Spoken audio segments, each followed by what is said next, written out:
tompo lasy tompovavy eo anatin'ny hafaliana tanteraka no hiarabanantsika mianakavy amin'izao fotoana izao. Andro vaovao no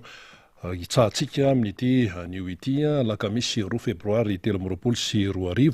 isaoran'lainary no ny fitahiny sy ny fitantanany satria raha tsy izy dia tsy afaka iresaka eto isika, tsy afaka iserasera isika na zany amin'ny alalan'ny feo sy ny sary. Ataontsika araba ny manjaka miadana toy ny mahazatra samy mahazo ny rehetra, tsy misy anavahany io na ny eto an-toerana io na ny any ampitan'ny ranomasina rehetrarehetra any. Sorantsika ireo teknisianina marobe izay manao ny aintsio zavatra amin'ny fanatotosana ihany koa zany amin'ny lafiny teknika ity fandarana ity. Eo ny eto amin'ny Foibe, eo ny miparitaka any amin'ny faritra rehetra manerana ny nosy any, ary tsy hoe ny fifandraisantsika amin'ny fandarana ho an'ny eto an-toerana ihany no san'izy ireo fa isika any andafindrika any dia manaraka ihany koa ny fandarana noho ireo teknisianina marobe ireo izany. Ny fandehan'ny fandarantsika amin'ity indray mitoraka ity toy ny mahazatra ihany dia rehefa alakamisy tahaka an'izao dia eo ny fanadihadiana maro samihafa, eo ihany koa ireo mpisehatra ho avy eo namana fanira zavy manantany, ho avy eo ihany koa ireo mpisehatra izay andray anjara zany amin'ity fandarana ity. Ny faniriana dia ny hoe ny arahanao hatramin'ny farany izany fandarana izany ka ambety tenintsika foana ny hoe sanatria tsy hoe fotoana very na hoe tsisy atao ianao ka andeha anaraka miara-manonja MBS Radio Madatsy izay mihitsy, fa ny fotoana takantony ny zavatra hoentineto dia everina fa tena ilaitsika ary mampitombo ny fahalalantsika, mampitombo ny fahaizantsika mamakafaka sy mandray sy mandinika tsara eo amin'ity raharaham-pirenena ity. Indrindrindrindra hoe taona 2024 zany datim-pifidianana zany, taonan'ny fifidianana zany, fifidianana filoham-pirenena no mby ao an-tsaina dia rehefa mimanakaiky zany izay fotoana izay, rehefa taonam-pifidianana tahaka an'izao dia mandeha ny fivoizana hevitra eto sy eroa, mandeha ny fifanantonana eto sy eroa, mandeha ny famindronana eto sy eroa, mandeha zao, tsy natao agaga mihitsy zany. Tsy natao agaga zany fa izao fotsiny raha ohatra isika mbola mitonina hoe firenena mandala ny demokrasia dia mazava tsara ilay izy fa ny vahoaka no tompon'ny fahefana izany, miainga avy any amin'ny vahoaka ny mpitondra izay apetraka zany eo amin'izany toerana izay hoe mpitondra izay, fahefana avy any amin'ny vahoaka ary fahefana indramina izy io. Ka manoloana zany betsaka ny resaka mandeha eto sy eroa, fanehoan-kevitra eto sy eroa, tsy olana mihitsy zany fa zao fotsiny rehefa fifidianana dia mila madio sy mangarahara, mila madio tsara ny tokotany be izay atao hoe ahafahana misehatra ao anatin'izany fifidianana izany. Mila madio ny sehatra ilalaovana raha raisitsika amin'izay, ny sehatra iadiana zany amin'ity resam-pifidianana ity, izay ihany. Na iza ilatsaka eo, na firy ilatsaka eo, na iza manana ambition hoe ilatsaka hoe ianona tokony ilatsaka hoe zao hoe milatsa daholy zay te ilatsaka. Zany tsy olana zany. Raha ohatritsika firenena demokratika, milatsa daholy, milatsa. Fa zao no izy, olona ray ihany no mivoaka eo. Olona ray ihany no mivoaka eo satria tsisy hoe toerana maro zany ho an'ny toeran'ny filohan'ny repoblika, fa dia olona ray no tsy maintsy ho tafavoaka amin'izay. Ka ny faniriany ny rehetrarehetra dia hoe ataovy madio raha io, ataovy madio io fikarakarana ny fifidianana io, miainga any amin'ny lisy-pifidianana, resaka organisation sy ny kipitsopitsony rehetrarehetra any zay tompona andraikitra mikarakara zany, tompona andraikitra. Fa raha ohatra zany ka hoe any amin'ny fanombohana mihitsy, satria ity resaka lisy-pifidianana ity mantsy mpahafantarina antsika hatrany fa io ny tena lakilehan'ny fahombiazan'ny fahazavana sy ny fahadiovan'ny fifidianana. Io ny fototra, io ny lakile, ka raha vao any misy tsy mety dia fa manao randra-tarihana io hatrany amin'ny voka-pifidianana any dia kotaba sy wawawa be misy eto amin'ny firenena rehefa nisy ane zany. Ary Madagasikara tompoko tsy vo izao fa hoe hiatrika fifidianana zany. fefa impiry zay impiry no isy fifidianana teto amin'ity fireneny ity fa raha ny tokony ho izy zany amin'ny hoe raha isy ny fifidianana tsy hoe raha isy moa zany fa tsy maintsy isy ny fifidianana dia fifidianana efa mba tena mazava tsara ny mipoitra eo tsy miverina tsony ny zavatra tsy nety tany aloha rehetrarehetrarehetra tany ary io tsy vitan'ny olona ray io tsy vitan'ny resaka hoe ny fitondram-panjakana rery sinsisa fa matoa zany misy ny aya matoa misy ny fitenenana foana hoe mila miresaka amin'ny iatrehany ity raharaha ty fa tsy anao hoe hitsin-dalana fotsiny tsy anao hoe resaka lalan'ny rinona fotsiny fiteny malagasy zany fahendrena malagasy zany matoa miseho voizina izany fitenena zany hoe mila miresaka tsara aloha samy tompona andraikitra amin'izay mba hialana amin'ny zavatra tsy mety efa niseho efa niseho hatramin'izay zany hoe mila miresaka aloha amin'ity raharaha ty fa tsy hoe zay ny oeto sinsisa vitanay io sinsisa vitany ahoana zao ary zao de le resabolana tena ohatra manahirana tsy hoe ohatra fefa misy teny tanora moa hoe mibaradaka efa mibaradaka zany am'izao fotoana zao tompona andraikitrano hoe tena atao am'le resabola mihitsy ny tena manahirana am'ty raharaha ty de ny teny ny fitondram-panjakana raha resaka vola moa zany ilainy any am'seny any de atao zay tena atomombana an'izay sinsisa resaky zany fa ny tena hoe zava-misy tena hoe réalité de tsotra fotsiny matoa misy ny aya ary mipetraka foana ny aya hatreto mipetraka ny aya matoa mipetraka ny tsy fampitokisana aty amin'ny fikarakarana ny lisym-pifidianana matoa manao ny entsy ho zavatra ny eo anivon'ny atiako Madagasikara tena hoe mitety mihitsy ny tanora timma zao tena manao ny andraika mihitsy vehivavy timma ny any amin'ny foko timma mankom timma ny reg ty misy ransana rehetrarehetra any raha nytiako Madagasikara ny resahana za tsy resaka hoe vondrona hafanina ohatran'izany aloha fa tiako Madagasikara no resahana ao anatin'izay rehetrarehetra zay de manao ny aintsy ho zavatra mihitsy tsy zavatra fironiny zany fa hitantsika menakamo zany tsy eto Antananarivo ihany fa efa miparitaka ny rehetrarehetra any akoatra ny tiako Madagasikara eo ihany ko ohatra ny hetsika pro Ravalomanana manao ny aintsy ho zavatra mihitsy na de hoe tena hoe voaingana raha ny tena nisiny izy io zany de fa tena mihetsiketsika mihitsy arak'izany anarana hoe hetsika zany hetsiketsika mihitsy zany dia mandeha zany ny ataontsika hoe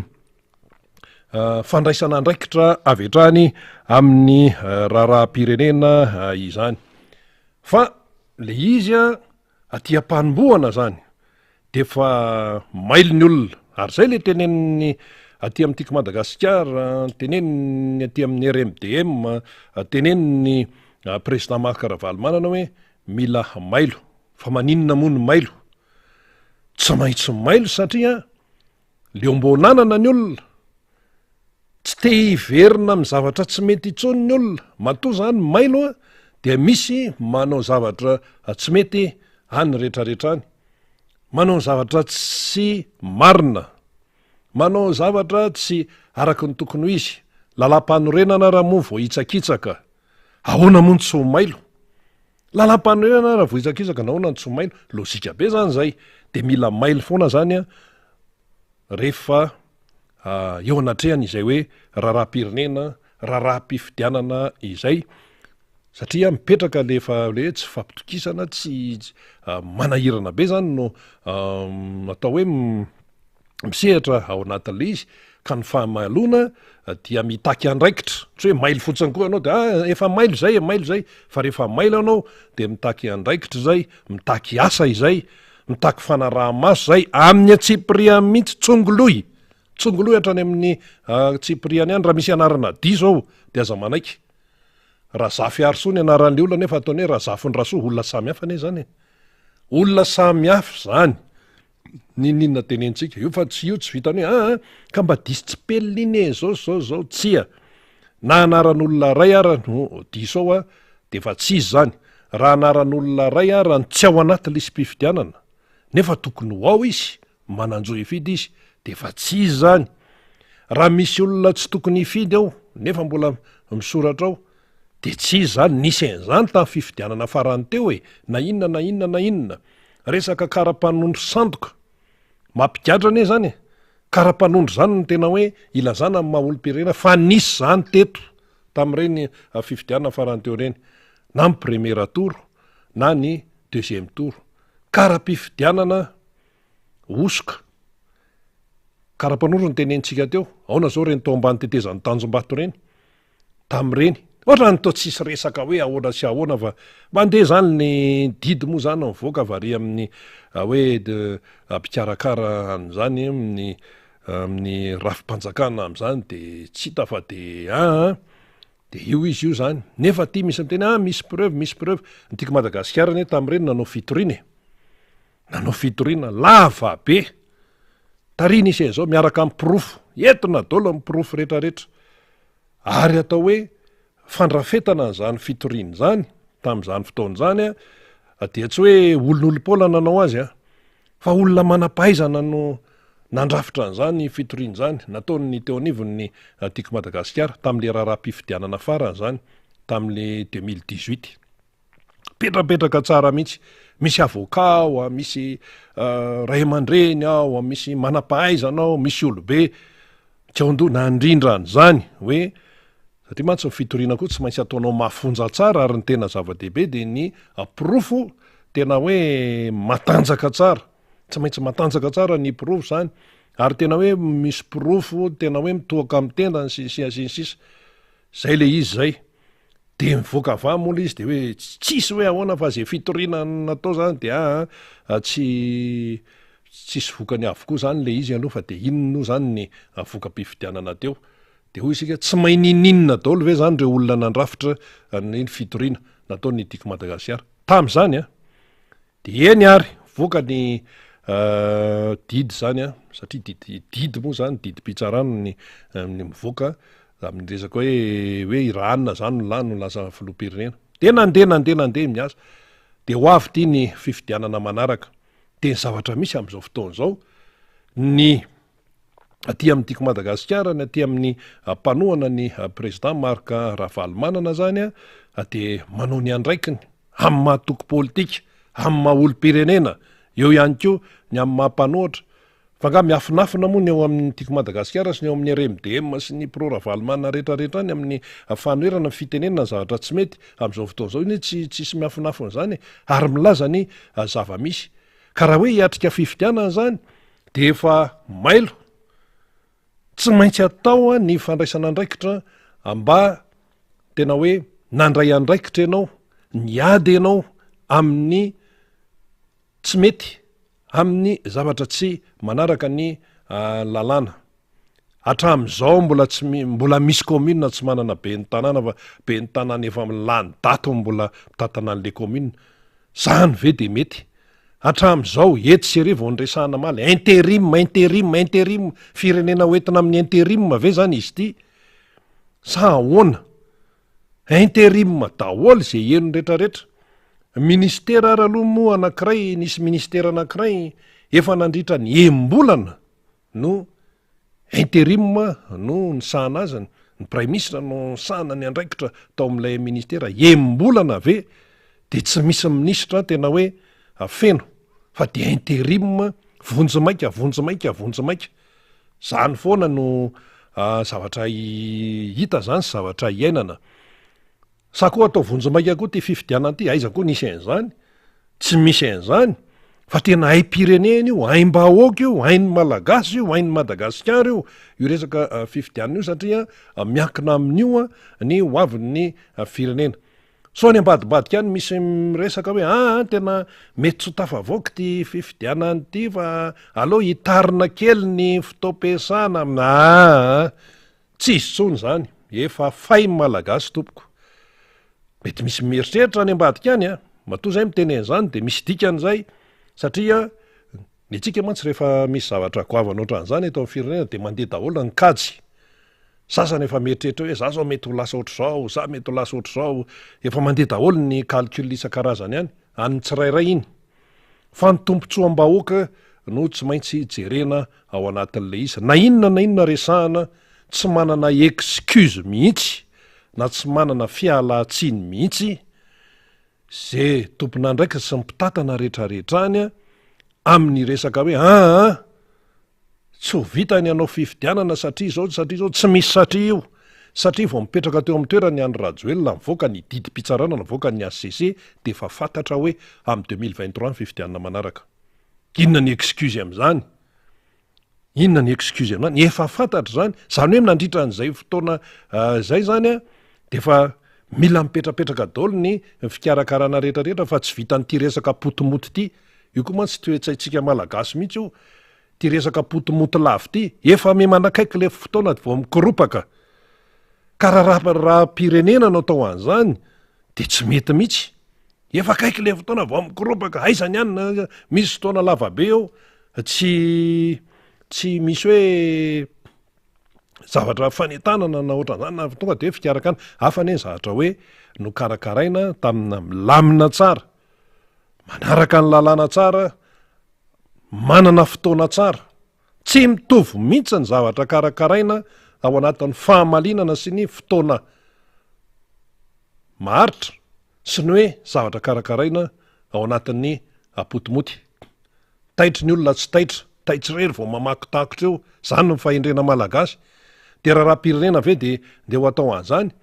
de mety misy any manao calcul hitaro sy ny sisa. Zay tena samy teny mihitsy fa tsy anaiky an'izany ny sadeka. Tsy anaiky an'izany ny vondrona afrikana, tsy anaiky an'izany ny vondrona eropeanina. Ankoatran'izay tsy anaiky an'izany ihany koa ny anenevon'ny firenena mikambana sy ny sisa. Ka raha misy manao kajikajy any hoe hitarinao ohatr'izao hoe sy ny sisa sy ohatran'izany de tombontsoan' zay miteny an'izany any ambadimbadika any zany fa tsy ho tombontsoam-bahoaka mihitsy. Zay le izy. Tsy ho tombontsoam-bahoaka mihitsy ny toejavatra tahaka an'izay. Ka raha hoe mailo zany fandraisana andraikitra io mitovy foana marina hoe 1 janoary indray hono ny fiafaran'ny fisoratana anarana sy ny any amin'ny lisy mpifidianana any sy ny sisa raha tokony tamin'ny 1 desambra no mifarany de nitariny de zao tsika efa faharoan'ny volana febroary. Fa tsy midika zany akory hipetrapetraka, zay mantsy le tena mila fanazavana sy famerimberenana. Tsy midika mihitsy zany hoe de hipetrapetraka ny rehetrarehetrany fa arakaraky ny andehanan'ny fotoana no mila hoe fandraisana raika sy mahay foana zany de ilaina foana ny mijery ny anarana ny amin'ny fokotany rehetrarehetrany. Fokotany koa moa am'izao mazava loatra fa izy manao ny asany aloha izy isanandro fa tsy tokony isy koa zany fokotany biraopokotany midy zany. Ndraindray koa any amin'ny toerana sasany tsy hita le tompona andraikitra ao amin'le fokotany. Tsy hita. Ale any an-tranony tiany, ale ary tiany de manahirana be. Mila fandaminana sy mila fahimalona daholo izay rehetrarehetra satria arakaraky ny andanan'io fotoana io zany no tena hoe mila amafisana ny fandraisana andraikitra sy ny fahamailona. Zay aloha ny momba an'iny tsy maintsy ho resahana fa ny rehefa laka misy tahaka an'izao moa araka ny efa nambara zany dia misehatra eto amin'ity plateau ny miara-manonjy MBS Radio Madady ny député Mamy Rabendrina sady questeur fahatelo izy zany ao anivon'ny anteny mera-pirenena ao anivon'ny Bromady zany no député ihany koa vao fita tamin'ny alalan'ny TIM tiako Madagasikara teny amin'ny distrikany Ambohidratrimo. Manana ny ambarana io zany namana fanira safy manantany ihany koa mbola ho avy eo dia miaraka amin'ny namana faniry izy zany fa ety Mpanomboana moa resantsika ihany zay le fanamariana zay. Sao tsika varimbariana hoe vitin'izany raika amin'ny 3 janoary amin'ny resaka lisy mpifidianana io de ndeha atoritory ihany ndeha hipetrapetraka hoe zay zany le izy fa de ho hita eo indray manaraka. Tsy zay. Fa arakaraky ny andanan'ny fotoana ny son'ny fotoana no mila fanamafisana ny fahamailona isan-karazany mila miresaka. Zay, mila miresaka any amin'ny tokantrano rehetrarehetra any amin'ny olom-pirenena any manazava. Tsy hoe mampitahotra,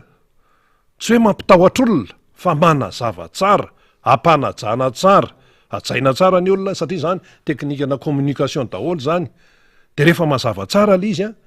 de eo ny olona no manapa-kevitra ohatran'le tamin'ny resaka coronavirus ihany io. Tsy mitovy no hoe ny olona terenao anao kasibosy fa raha tsy zany de asaina misikotra dalina ny nalakely. De manao kasibosy izy noho ny fatahorana isikotra dalina. tsy mitovy mihitsy zay am'le hoe manao kasibosy izy a satria resy lahatra fa iny no iarovany tenany tsy mitovy ny hoe resy lahatra sy ny hoe ampitahorina sy andrangarangana sazona andrangarangana ny zaososy zao ohatra zay ihany ko ity resam-pifidianany ity alao le olona mihitsy no atsapa alao izy mihitsy no atsapa alao izy mihitsy no resy lahatra hoe ay ve tena zao ny lanjanyity resaka lisy-pifidianana sy anarana ao anaty lisy-pifidianana ity mba tsy ho tratra n'lay hoe mikimaky atsyatry rebireben'ny olona sinsisinsis ianao zany zay mahafantatra ny tena izy sy marina ao anatin'lay raharaha dia mila manamafy an'izay fandresen-dahatra zay zao amin'ny sehatra misy anay de manao zay mandresy lahatra manazava tsara hoe zao anie ny tena mazava-dehibe ny anarana ny anatin'ny lisy-pifidianana fa rehefa any amin'ny lisy-pifidianana no atao hoe tapidalakale ny mpangalatra ny mpangalabato ny mpanodikodina safidim-bahoaka ny ty tena sy ny ty kely sy ny rehetrarehetra zay rehetrarehetra metrrehetra hoe anao mikimaky any ao lisy-pifidianana io rehefa any izy ny tapidalakale dia sarotra hoan'ny ratsy no andeha satria io lalam-pifidianana io zay mihitsy le teny lalam-pifidianana io misy dingana maromaro vao tonga any amin'ny voka-pifidianana ofisialy mbola misy hoe voka-pifidianana vonjy-maika mbola misy hoe fotoanan'ny fifidianana fotoanan'ny fandatsaham-bato mbola misy hoe zao fitondrana ny vato makare mbola misy dingana maromaro fa reny zany tsy maintsy arahana hatramin'ny atsipriana miainga any amin'ny fokotany ndrendray mantsika sidokany hoe aty andrenivohatra sidokany erisery fa misy ane olona tsy faly aloha de tsoroneto misy olona tsy faly amin'io zavatra ataon'ny tim io zay mpanao gazety am'tenen'zany zay mandehandeha zay mifandray amin'ny olona be dehibe misy olona tsy faly amin'io ataon'ny tim io inona moa le hoe ataon'ny tim le hoe manentana azavarim-barina ozy ny tiako Madagasikara fa mandana amin'ny soratra anarana misy tsy faly any ambadika any fa zao no izy na faly izy na tsy faly de tsy maintsy atao satria adidy amin'ny firenena zay tsy tia hanan-dratsy tsonika ny vahoaka malagasy tsy tia antra ohatran'izao tsony vahoaka malagasy mba mila masoandro miratra fa tsy ohatran'le andro ratsy be nandritra ny tapabolana teo mba mila masoandro miratra ny fiainan'ny malagasy de ilaza kely aminao zany tena fiainam-bahoaka tena fiainisanandro sanandro mihitsy ty mbola ho avy moa ny resaka hoe tontolon'ny politika zao resaka ny resaka ary fa le fiainana isanandro eo le hoe tsy maintsy refesina am'le fiainana isanandro ny fiainam-bahoaka ohatra zany zao raisitsika ampifandraisitsika l izy eo ny fiainana isanandro de eo ny resaka teleferika io teleferika io aloha zany raisitsika efa vita soni io atao zany le izy efa vita sonika engagé zany ny malagasy amin'io resaka io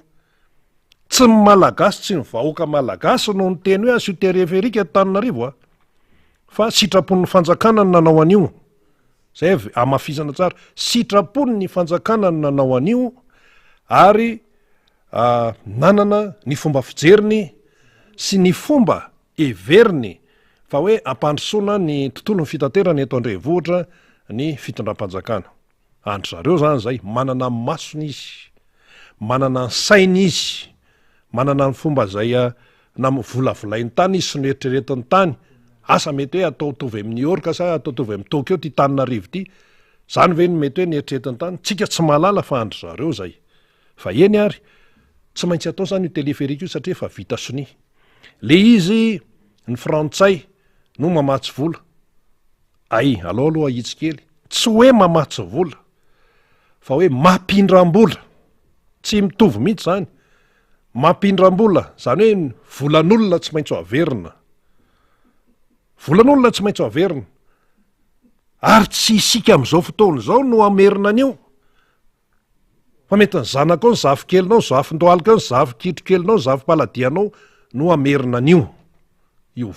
vola trosaina averina indre-pandeha fanondrony vola trosaina averina fanonteno vola trosaina zay babeniny taranaka zany no anaovana an'ilay teleferika zay aloha zay ny sonitany diratsika ny lalindalina kely rehefa natao soni le fifanarahana zany vola avany amin'ny frantsay de ho atao ny asa tsy orinasa malagasy ny manao ny asa fa orinasa ny frantsa any de jereo tsara le izy ny mpitondra fanjakana frantsay mahay tsara mihitsy izy ny mikarakara ny orinasany afa matsy raha hoe ny frantsay mamatsy vola de ohatra hoe malalaka zany ny orinasa anao anio asio appel d'offre de zao resaka teknika moa zany fanzahatra hita aloha de hoe orinasa frantsay any no anao an'la izy vola avy any amin'ny fitondrana frantsay no anaovana an'lay izy vola indramina zany hoe tsy maintsy averina fa tsy orinasa allemand manao an'io na orinasa amerikana na orinasa kanadiana manao téléphérique io fa frantsay any aloha zany de efa mipetrapetraka nen'ny olona satria nahoana ny fitondrana frantsay any ny vola dia ny orinasany any no manao an'lay asa mety tsy takatsika zany fa misy politika avoleta be zany amin'ny resaka fitantanana sy ny orinasa manao ny asa zany zay zany no fipetraka le izy de hoe mivoaka ny vola sinsisy mandeha ny asa zany satria hoe resabola io de rehefa mivoaka ny vola de mandeha ny asa zany hoe lay orinasa zany anao an'le téléphérique de mahazo antoka tsara fa ho voaray ny volany zay le izy mahazo antoka tsara izy fa voaray ny volany zany nen'ny olona voaray ny volany de ataony ny asa ary ny egyptianina angary am'le manao an'le autoroute amboly sy talata ny volon'ondry ery koa anao ny asa raha tsy misy vola eo misy fandraisana anjaran'ny fitondrana malagasy amin'le izy nen'ny orinasa vahiny de zao avoay aloha ny vola de atao ny asa zay ny azy fa mba ahoana reo orinasa malagasy kely mialatsiny am'le fitenena hoe kely nanao lalana aiza ny volany hatram'zao ny fitondram-panjakana frantsay dia miassure ny vola ho an'ireo orinasa fa ny frantsany frantsay ny tompony manao ny zay asa-panaovina azy zany ohatra raha itsika zany io téléphérique io ny compagnie egyptianina anao an'le autoroute ary le manototra tambary sy ny anina ary anao ny asa izy fa le fo aloha ny saosy le vola aloha zao mifanarahana de ahoana anao satria reo an'izay sy ny namandreo nga miasasa mandendefa tany am'zany fa tsy maintsy misy ny vola ny orinasa vahiny zany na egyptianina io na frantsay mahazo antoka tsara hoe ny volanay assuré satria petrapetraka tsara ny voamiainga mihitsy fa ny tsika reo le société privé eto Madagasikara le manao lalana mijoro ery anoserika mitondra soratra ka ahoana ihany ny volanay resabola zany nen'ny olona amin'ny firenena ny velany efa milamindamina tsara nenao eto vacation vola zany vacation ny mpikarakara ny fanadinana ny jury any amin'ny fanadinana hatrany amin'ny CP any aminay ny avaradrano mbola misy mitaraina hatram'zao hoe mbola misy vary mangatsiaka hony vacation tamin'ny CP tamin'ny BBC tamin'ny BAC zany tamin'ny tena olona mihitsy ny tena zany tena le mpikarakara mihitsy le mpiambina fanadina nenene monsieur Rina Rabe Mananjara ozy mbola misy vary mangatsiaka any fa isaky ny mandeha zany le fanadina de ataovy aloha jereo ny tompontsoa any zaza malagasy zanatsika reo zay foana ny atsika eto resa-panadinana sy ny sisa ny any Frantsa ka ohatr' zany zao ny frantsay midiny eny amin'ny arabe resaka hoe réforme amin'ny retirety tsy mety amin'ny ankamaroan'ny frantsay le izy tonga de makeny amin'ny arabe ty politika ny mpitondra frantsay sahirany mihitsy nga Macron sy madama be iza madama be zany prime ministre Elisabeth Borne de ho vita Borne ao izy satria tena sahirana am'le resaka sosialy zany zany ny any Frantsa ny any Angletera midina andalambe koa ny mpampianatra tsy ampitsony le vola de mpampianatra fa lasa tsy manao asa fampianarana tsony fa manao bizina manao asa hafa zany ny any Angletera nefa ny livre sterling tompoko nanisany vola matanjaka indrindra eto ambonin'ny tany fa tsy ampy ny anglisy tsy ampy ny britanika le livre sterlina zay lazainy hoe matanjaka indrindra iratany zany iny tsejajezatsy aritra iny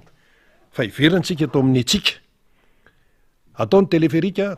petrapetraka tsara vola ho an'ny orinasa zay manao azy atao ny iny ty izy te ny autoroute de misy resaka vola koa zany orinasa vahiny keo misehatra an'zany de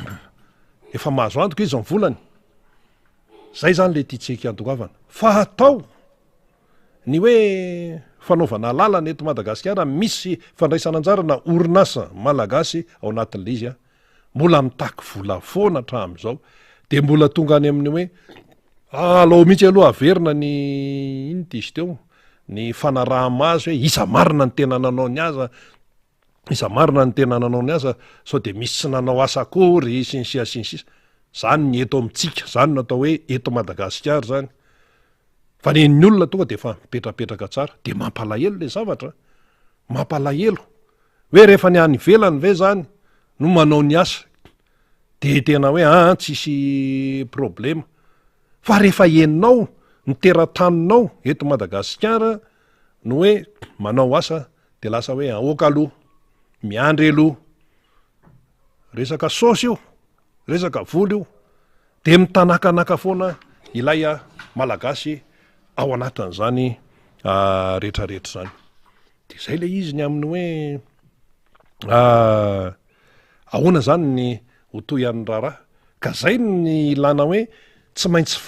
maintsy ampahafantarina atsika ny zavatra ohatrany zay tsy manery hoe tsy maintsy zao tsy maintsy zao tsy maintsy zao ny anjaranay de manazava ny zava-misy manazava ny zavatra tsy fatatsika manazava ny tsy ampahafantarina antsika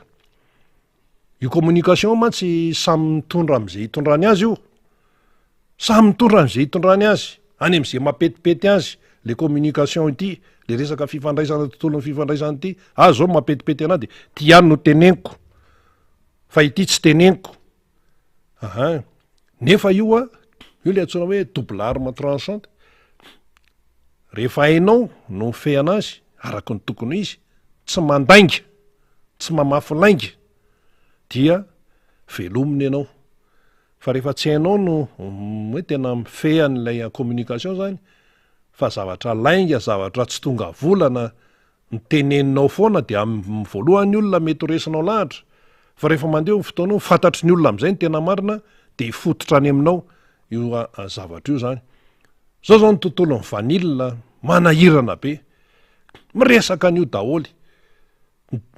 fitaraina ane tsy fitaraina ny aro nefa lazaina hoe efa atao zay ilaminana eo aiza zay milamina eo aiza zay milamina eo any amina toerana misy vanila zany tena tokony hoe anisan'ny tanàna tena manana amin'ny maizy azy eto amin'ny firenena fa anarana fotsiny le hoe vanila avy amin'ny Madagasikara fa le toerana aloha le toerana any amin'ny faritry sava any amin'ny faritry dia manahoana ny lalana nefa zany vanilany zany ny tena hoe hain-dehibe manahoana ny fiainan'ny olona manahoana ny farim-piainan'ny olona any amin'ny toerana zay misy arenan-kibon'ny tany manahoana ny farim-piainan'ny olona manahoana ny fampianarana manahoana ny tontolon'ny fahasalamana raha misy arenan-kibon'ny tany ao raha misy vanila ao tokony tena petrapetraka daholo zany ny lafiny sosialy ho an'le mponina ao fa tsy hoe mitanaka fotsiny de ny vanila takalo zavatra hafa fa misy an'izany any varatra any de zany ve de mba mety ze sehatra resahana rehetra de tsy misy mandeha amin'ny falehany am'izao fotoana zao tsy misy mandeha amin'ny falehany mihitsy io ny resaka tontolo anabakabaka jereo io izy io fitaterana anabakabaka mifandrindrana isan-karazany ACM efa nresahana teto sinsisa fa ianao ane raha eritreritra hoe apiditra fiaramanidina na anofa ianao na ividy ianao na inona rehefa ny aty amin'ny tena fifehezana amin'ny fandaminana sy ny rindran-damina rehetrarehetra ty aviation civile sy ny sisa ty no mandeha amin'ny tsy falehany inona ny dikan'izany kendain'ny olona ianao vary amin'ny tapiny ery any amin'ny setratresa-pirenena nanana fiaramanidina firy ary ianao tsy tafavoaka eo firy ny compagnie pitaterana ny an-dafy any manana fiaramanidina efa ho anjatony fa rehefa tratra n'lay sazy amin'ny sehatra resa-pirenena amin'ny famovozana anabakabaka de mifafankihoany sahirana mihitsy sa io tsy azo anaovana kitoto io moa zany atao hoe resaka sendra atao an-tsainy de maintsy ny andresahana fa ny tiano tenenina fotsiny de izao hoe ho avy ny fifidianana ao anatin'ny fikarakarana zany zao misy ny andraikitry ny olo-pirenena efa hitatsika zany zao ny fiainany eto amin'ity fireneny ity isan'andro san'andro menga amin'ny fiainana isan'andro resaka zordiry resaka zao de ahoana zao io ramibetsy amin'ny lambameny etsy ala ny vato de se voreny no tena sahirana ary ohatra ianao andeha tongotra aza mandeha any rehefa maraina rano be tsy fakaitanao nandalo to tamin'ny maraina tena rano be tsy fantatsony aizany dalina raha hitena ohatrany hoe ranomasina ohatrany hoe exagéré be zany fa rano be ny ankizy madinika mampalahelo de lasa fidiram-bola ho an'ny mpitarika sarety le sarety taritana tanana io etsy ala vato etsy akaiketsy zany no misy an'izany manahirana ny zordira tsy afaka ara-potoana mandeha fitenena efa manao zay ho afany kosa ane ny tompona andraikitra manao zay ho afany ahoana raha mivoaka ny trano ny olona isa maraina mandeha miasa izy mandeha mianatra izy a sy manao ny asa andavanandro izy a tokony tsisy zordira ny tanàna Antananarivo tanàna madio zay ny tokony ho izy tsy misy an'izany zordira taraiky zany eo fa tokony miala dia madio ny tanàna isaky ny andeha hiasa sy andeha hianatra ianao vao mivoaka ny trano tonga de zordira misavovony ery ananiny ery na ny sainao koa ary ohatra ny vadika sanatra hoe lasa zordira ve lasa kizitindava lasa tezitra lava vehivavy foana ny tenenina hoe kizitimbelona ozany zany fa ny lehilahy koa zao efa kizitina satria amin'ilay fahasarotam-piainana de ty ary mba misy ohatra anankiray ary amina tokantrano anankiray ahitantsika hoe manahoany zany onjany zany ay zany zao ty le sarbo ty zay fiainany Antananarivo io sarbo io de misy zany a any amin'ny 160 000 ndray gony franc ataontsika hoe franc mora azahoantsika azy de misy a 175 000 franc de misy a 200 000 franc de le gony be le ngeza be reny ty amin'ny nosy-patrana ty akaikinay aty misy 250 000 franc 10 alina zany fiainana mihitsy io zay zany a tsy maintsy atao de vary le vary zany zao a efa any amin'ny 230 ndray kilao 330 ny ray kilao zany de le tokantrano anankiray nanaovana fanadihadiana 70 kilao ny laniny ao anatin'ny ray volana satria mitendra zay tsy maintsy mihinam-bary fa zay tsy vokina paty zany vary ny foto-tsakafon'ny gasy fa tsy paty zay aloha mila mazavy zay de ao anatin'ny ray volana izy a 40 kilo de ny volana tokana ao amin'io a raha ohatra zany 230 ny ray kilao zany de any amin'ny 7 sy 4 alina sy ray hetsy na 640 000 franc zany zay vary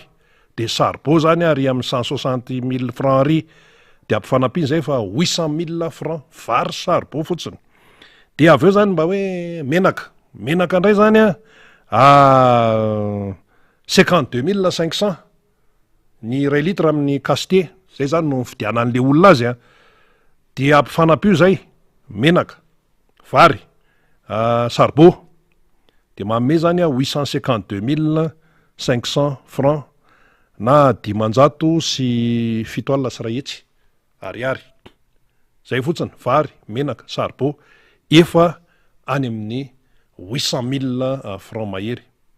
tsy tafiditra ao ny loka tsy tafiditra ao ny frais tsy tafiditra ao ny ofatrano raha ohatra hoe manofatrano le olona tsy tafiditra ao ny jiro tsy tafiditra ao ny rano tsy tafiditra ao ny ekolazany zanak'izy mivady raha ohatra mianatra any amin'ny privé tsy tafiditra ao ny fanafody raha marary tsisy an'izany olona tsy marary zany fa tsy maintsy marary ny olombelona de mila fanafody zany tsy tafiditra ao anatin'le compte zany a sy ny sisa nena mikarama zany a tsy tafavoaka zay ny conclusion zay tsy tafavoaka de natao ihany ny fanadihadiana vokany zany dia raha ohatra hoe miasa birao le olona le ray mpianakaviana zany a de na miasa any amin'ny zone le ramatoa raha ohatra zay raha ny anankiray mizy mivady zany miasa de aloha raisitsika mahazatra hoe ny ray mpianakaviana zany zay no ataontsika ohatra ny ray mpianakaviana zany miasa de raha miasa izy a de arak'le kajikajina atao teo de tsy tafavoaka mihitsy ny fiainan'izy efa mianaka ny fiainan'izy dimy mianaka de rehefa tsy tafavoaka de tsy maintsy manao vadinasa rehefa tsy manao vadinasa ianao de maty ka tsy tafavoaka ka de manao a vadinasa zany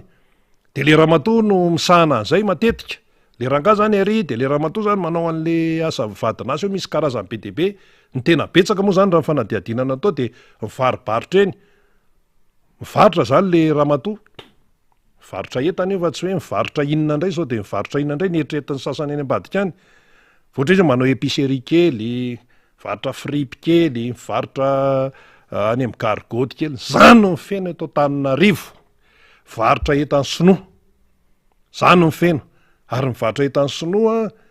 raha fanadiadiana dia reny mpianakaviana daholo no akamarony manambady daholo reny manana ny asan'le ranga fa le ramatoa zany manao an'izay vadinasa zay de inona le terme mivoaka inona le fitenenana mivoaka sitrany ahay le fiainan'le gasy zany de miaina ao anatin'le hoe sitrany ahay sisa fa tsy miaina ao anatin'ny hoe tena fiainana maha-olombelona manaraka ny zon'olombelona zo maha-olona fa miaina ao anatin'ny hoe sitrany ahay zany ve mendrika amin'ny malagasy tena isan'andro zany tena zahatra hoe tena fiainana isan'andro de inona vadinasa de resaka kafe sy mofo de misy ve zany olona nateraka tompoko eto amin'ity Madagasikara ity hoe tena mandra-pahafatany de zay ny asany zay ny asa zay asa tselika sinsisa sinsisa any amin'ny faritra indray tsy mahavelona ny asan'le raim-pianakaviana de tsy maintsy misy ny vadinasa raha ohatra zany le ramatoa mikarakara tokantrano de ohatra hoe mba manana cycloposy anakiroa na anankitelo de mivoaka indray le fitenenana inona le fitenenana sitrany ahay zay manana cycloposy roa telo na ray fotsiny ary de iny zany ny fanampin'le karaman'le raim-pianakaviana de zay no ivelomana izy menakavy voaroka avy any amin'ny asany any le raim-pianakaviana mbola raharaha be koa de inona ny efa rany lasa mangalatra de rehefa mangalatra de any amponja de potika amin'ny fiainan'le olona de rehefa any amponja le raim-pianakaviana de lasa 4 ami aty amin'ny villa fady aman-janany de asaina mandehandeha ny rehetrarehetra eny tena hoe resy ao anatin'le fiainana de atao ny fitadiavam-bola aty andrenivohitra sinsisa mangataka feno mpangataka eto Antananarivo feno mpangataka be de be mirahiry hoe manana talenta zany na hira gasy io na iny io na mpitsoka mizika io feno eto Antananarivo am'izao fotoana zao feno de milamina ve ny sain'izay tompona andraikitra ny rehetrarehetra any amin'ireny zavatra hoe mba mahita tory ihany ve nareo tompoko amin'le zavatra amseho de ahoana zany zany ny zavatra misy ka tsika zany raha ohatra hoe miresaka an'izany rehetrarehetra zany tsy hoe nareo koa misitona lakilosy foana nareo koa ohatra an'izao fa mifitenenana an'izany aloha zany de tsy de hoe metefa loatra eo hoe metefa any amin'ny tompona andraikitra ny mpitondra sinsisa sinsisa fa tena metefa mihitsy any amintsika olom-pirenena vahoaka malagasy ny tenenana an'izany metefa any amintsika zany mba hahafahantsika zany hoe misaintsaina tsara fa io tsy vitany hoe tena leo zay zay raha nga tena tofoka sinsisa ka raha leo ianao raha tofoka ianao de ahoana ny zanakao zany ahoana zany ny hoavin'ny fiainana fa nga io azo atao an'izany tsy azo atao an'izany io izany hamonjy ny firenenao eto de iantson'ny afrikanina sa iantsony iza sa iantsony iza ny olona zao samy maika amin'ny fampandrosoana amin'ny fireneny daholy ny komorianina maika amin'ny firenena izy ny eo Mozambika etsakaikitsika etsy fireneniny azy no jereny sy mivahoakany ny any rehetrarehetra any dia zay no fipetraka izy ka isika ihany ny tompony isika ihany no erany rehefa tsy hanao tsika de eto tsika de ny vahiny no manjaka eto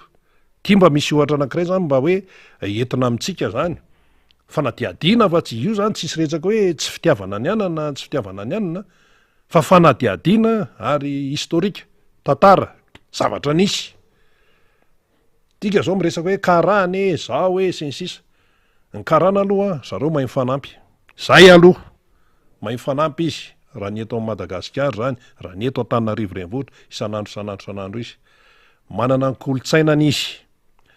na hoe manana mizaka ny zopirenena malagasy ny ankamaroany manana ny kolotsainana izy a de mifanampy ry zareo amin'ny akapobeny zany de zao le izy raha ny ainga avy any misy azy zany tenena mantsy hoe indo-pakistanais dikan'izay zany ny ainga avy any Inde na hoe ny ainga avy any Pakistan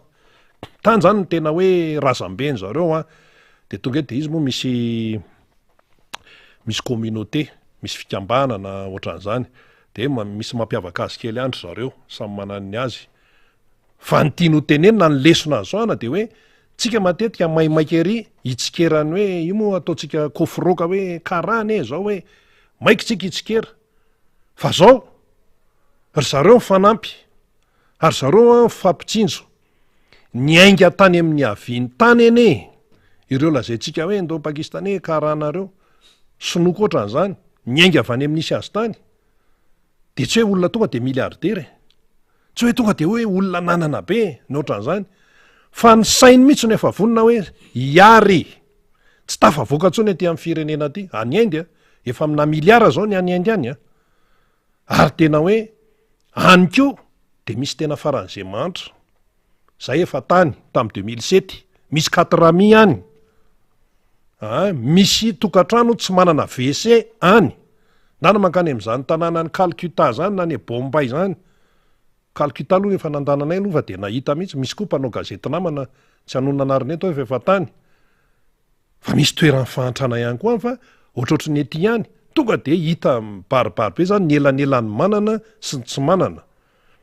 fa izy moa anisan'le hoe firenena émergente le hoe misandratra Inde io de ohatrany hoe takotakona zany zay fa reny avany reny tonga aty na ny avany Pakistan ihany ko olona tsy de nanana iny reny fa le finiavana fotsiny hoe za tena nao asam-piarina de tena niezaka de mifanampy ry zareo tonga eto de nao malagasy eto Madagasikara mialatsiny mianahana izy hainy daholo mifandray amin'ity rehetrarehetra ity indrindraindrindra tamin'ny ataotsika hoe régime zay mifandimby de mety de nandeha ny fiarina de mifanampy eo ry zareo ka ianao mahita an'izany hoe karana 400 zany eto Madagasikara eto Tananarivo gasy daholo ny 400 de tsika maikery ametsiny reto zao fa zao aloha misy antony ihany ko zay le mila jery tsika zany mila manana fomba fijery mivelatra na ahoana ohatran'izany ihany ko ny sinoa ihany koa mbola misy karazany misy ny sinoa zany lefa tena ela be ny tonga teto reny le avy any Atsimo Chine reny resaka hoe lasopy sinoa hoe vantamine sy ny sisa any Atsimo Chine ny tena ny aingany reny misy teny sinoa samy hafa fa ny mandarin zany ny international teny mandarin reto sinoa amin'ny beoririka reto teny mandarin reo ny ankamaroany iny le teny sinoa le international le anarany université sy ny sisa fa misy teny sinoa teny paritra tsy hainao mihitsy ianao miteny hoe mieritreritra hoe teny sinoa ry zareo mahita hoe samy hafa zany de aty amin'ny misy ny aty atsimo de misy ny any avary ny aty amin'ny faritra Hong Kong ety zao manana fiteniny any aty atsimo zany ry Hong Kong ry Macao sy ny sisa Shanghai eo anelanelany eo Beijing na Pékin ary ambony ery any mandarin de miparitaka ry zareo paritaka maneran-tany satria tsy nangeza raha ny velaran-tanin'ny Chine tompoko izy efa amina miliara de any ianao zany raha vao tsy miasa raha vao tsy manana asa de any ianao tsisy mijery ianao zany any de rehefa tonga any amin'ny firenena izy any ivelan'ny Chine aiza ny firenena tsy misy sinoa misy Chinatown ao New York raha misy Chinatown ao Paris misy eto amintsika misy de mahay mifanampy ry zareo entana alefa ny daholo ty entana rehetrarehetra ty ary ny azy misy qualité ohatra zany zao tsika eto Madagasikara manahoana ny fidiram-bolanao fidiram-bolako kelikely ny vola miditra de misy entana sazanao entana avy any Chine io manao ny fidiram-bolanao metimety misy entana sazanao manao ny fidiram-bolanao tena mba hoe tena mety tsara miditra tsara vola de misy entana sazanao any ko aindry zareo tsara no mifehan'le izy isika eto Madagasikara ko mifampitakla io tena itsika io raha vao malagasy orinasa malagasy no mba misongadina de finganina ory avamanana tsika eto isika ory avamanana ahoana moa natafavoahan'ny Madagasikara amin'izany ny olona tsy mifanampy mifamelona jereo am'ireo vahiny reo mifamelona zay vahiny tonga avany miala avany tonga eto tsy te hoditsony na ny resaka tsara ny sakafo ara sy ohatran'izany isika eto a ny vahiny foana no karakaraina vahiny foana no omena sehatra fa raha vao misy hoe malagasy depotehana tsika tsy hamoa fotamandro eto fa nylaindinoara moa efa nresahana ho avy nay 7 février zavatra nitranga teto daholo zany fa maika mihitsy tsika amotika ny malagasy mpiray-tanindrazana amintsika ny anay aloha de tsotra fotsiny raha miresaka orinasa io na orinasa iza na orinasa isa rehefa hoe teratany malagasy ny tompony mety manana firehana politikany izy ary fa ny voalohany aloha raha hoe teratany malagasy no tompony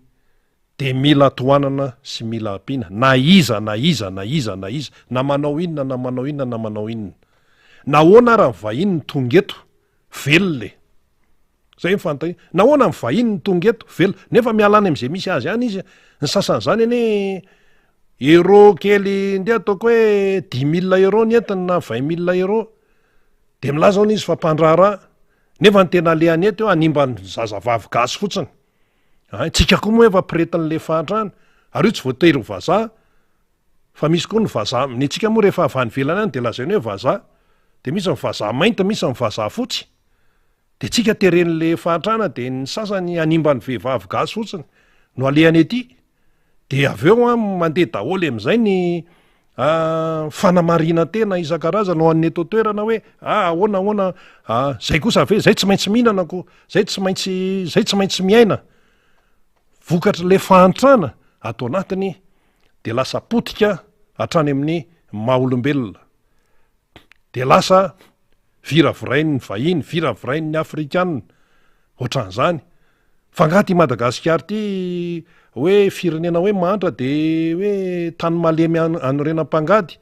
ekena fa mahantra Madagasikara zany tokony hoe mipetraka tsara mihitsy zany fomba fisaina zany hoe ekena aloha tsika fa mahantra fa zao kosa tsy izao zavatra tsy manjary rehetra ny velan'izao a no ampidirina eto tafiditra ao anatin'izany ny kolotsaina tsika anie manana atao hoe fahafahana mihitsy miarony atsika ny olona miarony azy ka hoany tsika ny tsy arony atsika fa ny zavatra misy am'izao fotoan'izao ararotin'ny olona le fahantrana de mipetraka amin'ny fanontaniana ahoana ara ny andraikitry ny mpitondra am'izany satria misy ray aman-dreny eto de ahoany ty fampiteny eto amin'ny fireneny ty tonga ny vahiny tonga ny afrikana tonga ny aziatika tonga daholy tonga ny eropeanina misy vazaha antitra misy efa antitra avany Eropa any efa tsy aninona avany efa tsy hitantsony zay atao any de aty izy mandeha de manimba ny vehivavy gasy ety sy ny ankizy io resaka pédophilie io io efa eno hoe misy an'izao ahoana an'izao mba tena hoe fanenjehana an'ireny manimba ny zaza malagasy ty kolotsaina avy any ivelany miparitaka sy mpisesika eto ty tena hoe vaky-balina kolotsaina vahiny vaky-balina ny tonga eto raha raisina resaka friperie vaky-balina ny kolotsaina avy any ivelany tonga eto indrindra koa misy ty resaka internet Facebook sy ny rehetrarehetra ty efa tena hoe tsy hitanao ntsony mahita hoe aiza ny mamalagasy ny malagasy manana andraikitra am'izany ny mpitondra amin'ny fiarovana antsika fa tsy hoe resaka sosialy zao de zay sosialy aim-bahoaka zany fa tsy afaka misaraka am'izany ihany koa ny resaka maizy azy ny malagasy de tonga ty vahiny rehetrarehetra ty de rehefa tonga eto ry zareo de mifamelona sy ny sisa tsy tamin'ny malagasy hoe ahoana ny tena fikafika anyreto vahiny reto de izy koa mahay misilelaka ny rehetrarehetra any zany ny zava-misy zany de mampalahelo lay toejara de isika malagasy ve zany tompoko amara-paranantsika azy fa mialany namana fanira zafy manantany andray ny député Mambrabe Ndrina de isika malagasy ve zany de ho piasan'olona foana miala eto tsika mankany velany fa za mipatro tsika gasy piasa tonga eto ny vahiny mipatro fa tsika malagasy piasa de tsika zany de ho piasa foana nefa tokony mba ifamadika an'izany ohatra mba mahafinaritra ane zany hoe malagasy mipatro fa tsika malagasy zany mipatro tsika mipatro fa vahiny mipiasa de tsika zany de ho piasa foana zany tena hoe ampipo zany zany tsy resaka hoe misy hoe ahoana fa ampipo fa am'izao fotoana zao zany tena sahirana mihitsy isika, tena sahirana dia lasa ohatrany hoe na ny maha olona ara ny mahazava-dehibe amin'ny maha olona aza efa tsy tadidy intsony fa de hoe vola aloha vola de misy miteny tany amin'ny faritany na enona an'ity satria mantsy rehefa tonga ny sambo vahiny zany de rehefa tonga ny sambo vahiny de ny tatsambo deviziny ihany ka miazakazaka daholo ty mpivaritena sy ny anina rehetra ty de makany tatitra zany zavatra misy zany anontanio ny any amin'ireny misy sport reny, anontanio fiangonana satria ny fiangonana ihany ko manao asa soa, asa sosialy tena hoe mikarakara an'ireny olona ireny na mpivaritena izy na iny izy malagasy reny aloha de maika fotsiny zany azo an'le devizy zany no fampite amin'ny fiainany gasy de ahoana ka tsy maintsy atao ty fa mba teo velona ka fa ahoana ara fa ngatsy de ngatsy isy asa fa nga zao de moa zany tsy anjaranay no mitsara eto fa mivoaka an'izay ny fitenena ka zay de lasa mitady papa sosy de lasa mitady mama sosy zay sisa le izy satria piretin'le fahasairanana de ny ankizy vao 17 taona de lasa mivaritena 17 taona de bevoka mialatsiny fa zany no zavatra misy de nefa rehefa bevoka tsy lera de atratran'le rovotra tatavy de tratran'le areta moa filazandreny sa inona le hoe aretina mamany lava fatry fito nany ny tena tratran'io zay efa nandeha tany nampiofana mpanao gazety tam'izany président Hera Rajaonarimampiana teo amin'ny fitondrana président Marc Ravalomanina mbola tsy teto de zay moa ny safidy mihitsy aloha zay ampiofana anampy ny namana mpanao gazety fa zay tsy aloha zay mampetipety de zay le natao zany tam'ireny de zany no zavatra misy de mandeha indray ianao zany aty amin'ny le bebe amin'ny resaka hoe vehivavy any io io mantsy lasa hoe aiza zany ny fiarovana ny zon'ny vehivavy zon'ny olona zon'ny zao zo maha-olombelona ka le izy tsinona tsy hitaka anontanianao zany reny olony reny be de be mpanao gazety miparitaka any zany manao fanadiadiana afana nareo ve zany de tena le vehivavy zany no anontaniny io de tsy mety mihitsy ve zany raha tsy hoe tena hoe miaraka amin'ny vahiny sy ny sisa inona ny zavatra henonao za mpanao gazety tena sur terrain tony tena hoe sur terrain ka ny lehilahy gasy tsinona sady kely entaka ny tsisy saosy de maninona sady kely entaka ny tsisy saosy sady tsy matanjaka ny tsisy saosy tsisy vola zany de ahoana de tsy maintsy lasa misy tokantrano sahirana arabola lasa le ramatoa betsaka zany mitombo ny fangatana fisaraha-panambadiana nisy mpitsara zay ho any namana ny tafaresaka tamin'ny tena tena mpitsara ao amin'ny fitsaranao anozy ao izy ty ne monsieur Rina ozy izy tena manahirana na zay mpitsara aza sahirana tokantrano tena hoe tena nety tsara hatramin'ny voalohany tena vita soratra ara-panjakana natao mariasy tany am-piangonana sy ohatran'izany ny ankizy nefa mbola madinidinika 7 taona indray de 1 taona indray de isaraka on izy fa de mifanjinjao de mifanala baraka potika ny tokantrano malagasy vokatry ny fahantrana jerenao le izy fahantrana ny mahatonga an'le izy potika asa tokony asiana ministera fianakaviana ve zany anyarina any fa tsy resahana fotsiny hoe zao de nefa moa zany mpitondra moa zany manana ny fomba fijeriny izy ohatra zany hoe teleferika tsy maintsy atao autoroute tsy maintsy atao fa io nitondra fampandrosoana ho an'ny malagasy ka mandra-pavita an'izany mbola vola averina ndray mpandeha mbola vola averina de aiza ny tena hoe lahara-pahamehana am'izany le fiainam-bahoaka efa potikato ve sa le hoe karakara sosialy eny tsy vitan'ny resaka fotsiny tsy vitan'ny aniosy rapitso sy rafakapitso io ne tsy vitan'ny varitsindro sy ny varomora sy ny tsindrotsindro sy ny moramora isan-karazany io tsy vita an'izany io fa ny conclusion zany de hoe tena iaraha mahita le izy raha nanomboka tany amin'ny 2018 ka hatraty amin'ny 2023 lasa sady iny ny janvier inona zao mivita teto inona vita teto zao lasa iny janoary zay anisan'ny hoe volana lava indrindra, anisan'ny volana lava indrindra. Fa lasa ohatrany tsy lava indray le izy tamin'ity fa ohatrany vetivety de tsy hita, vetivety de dila.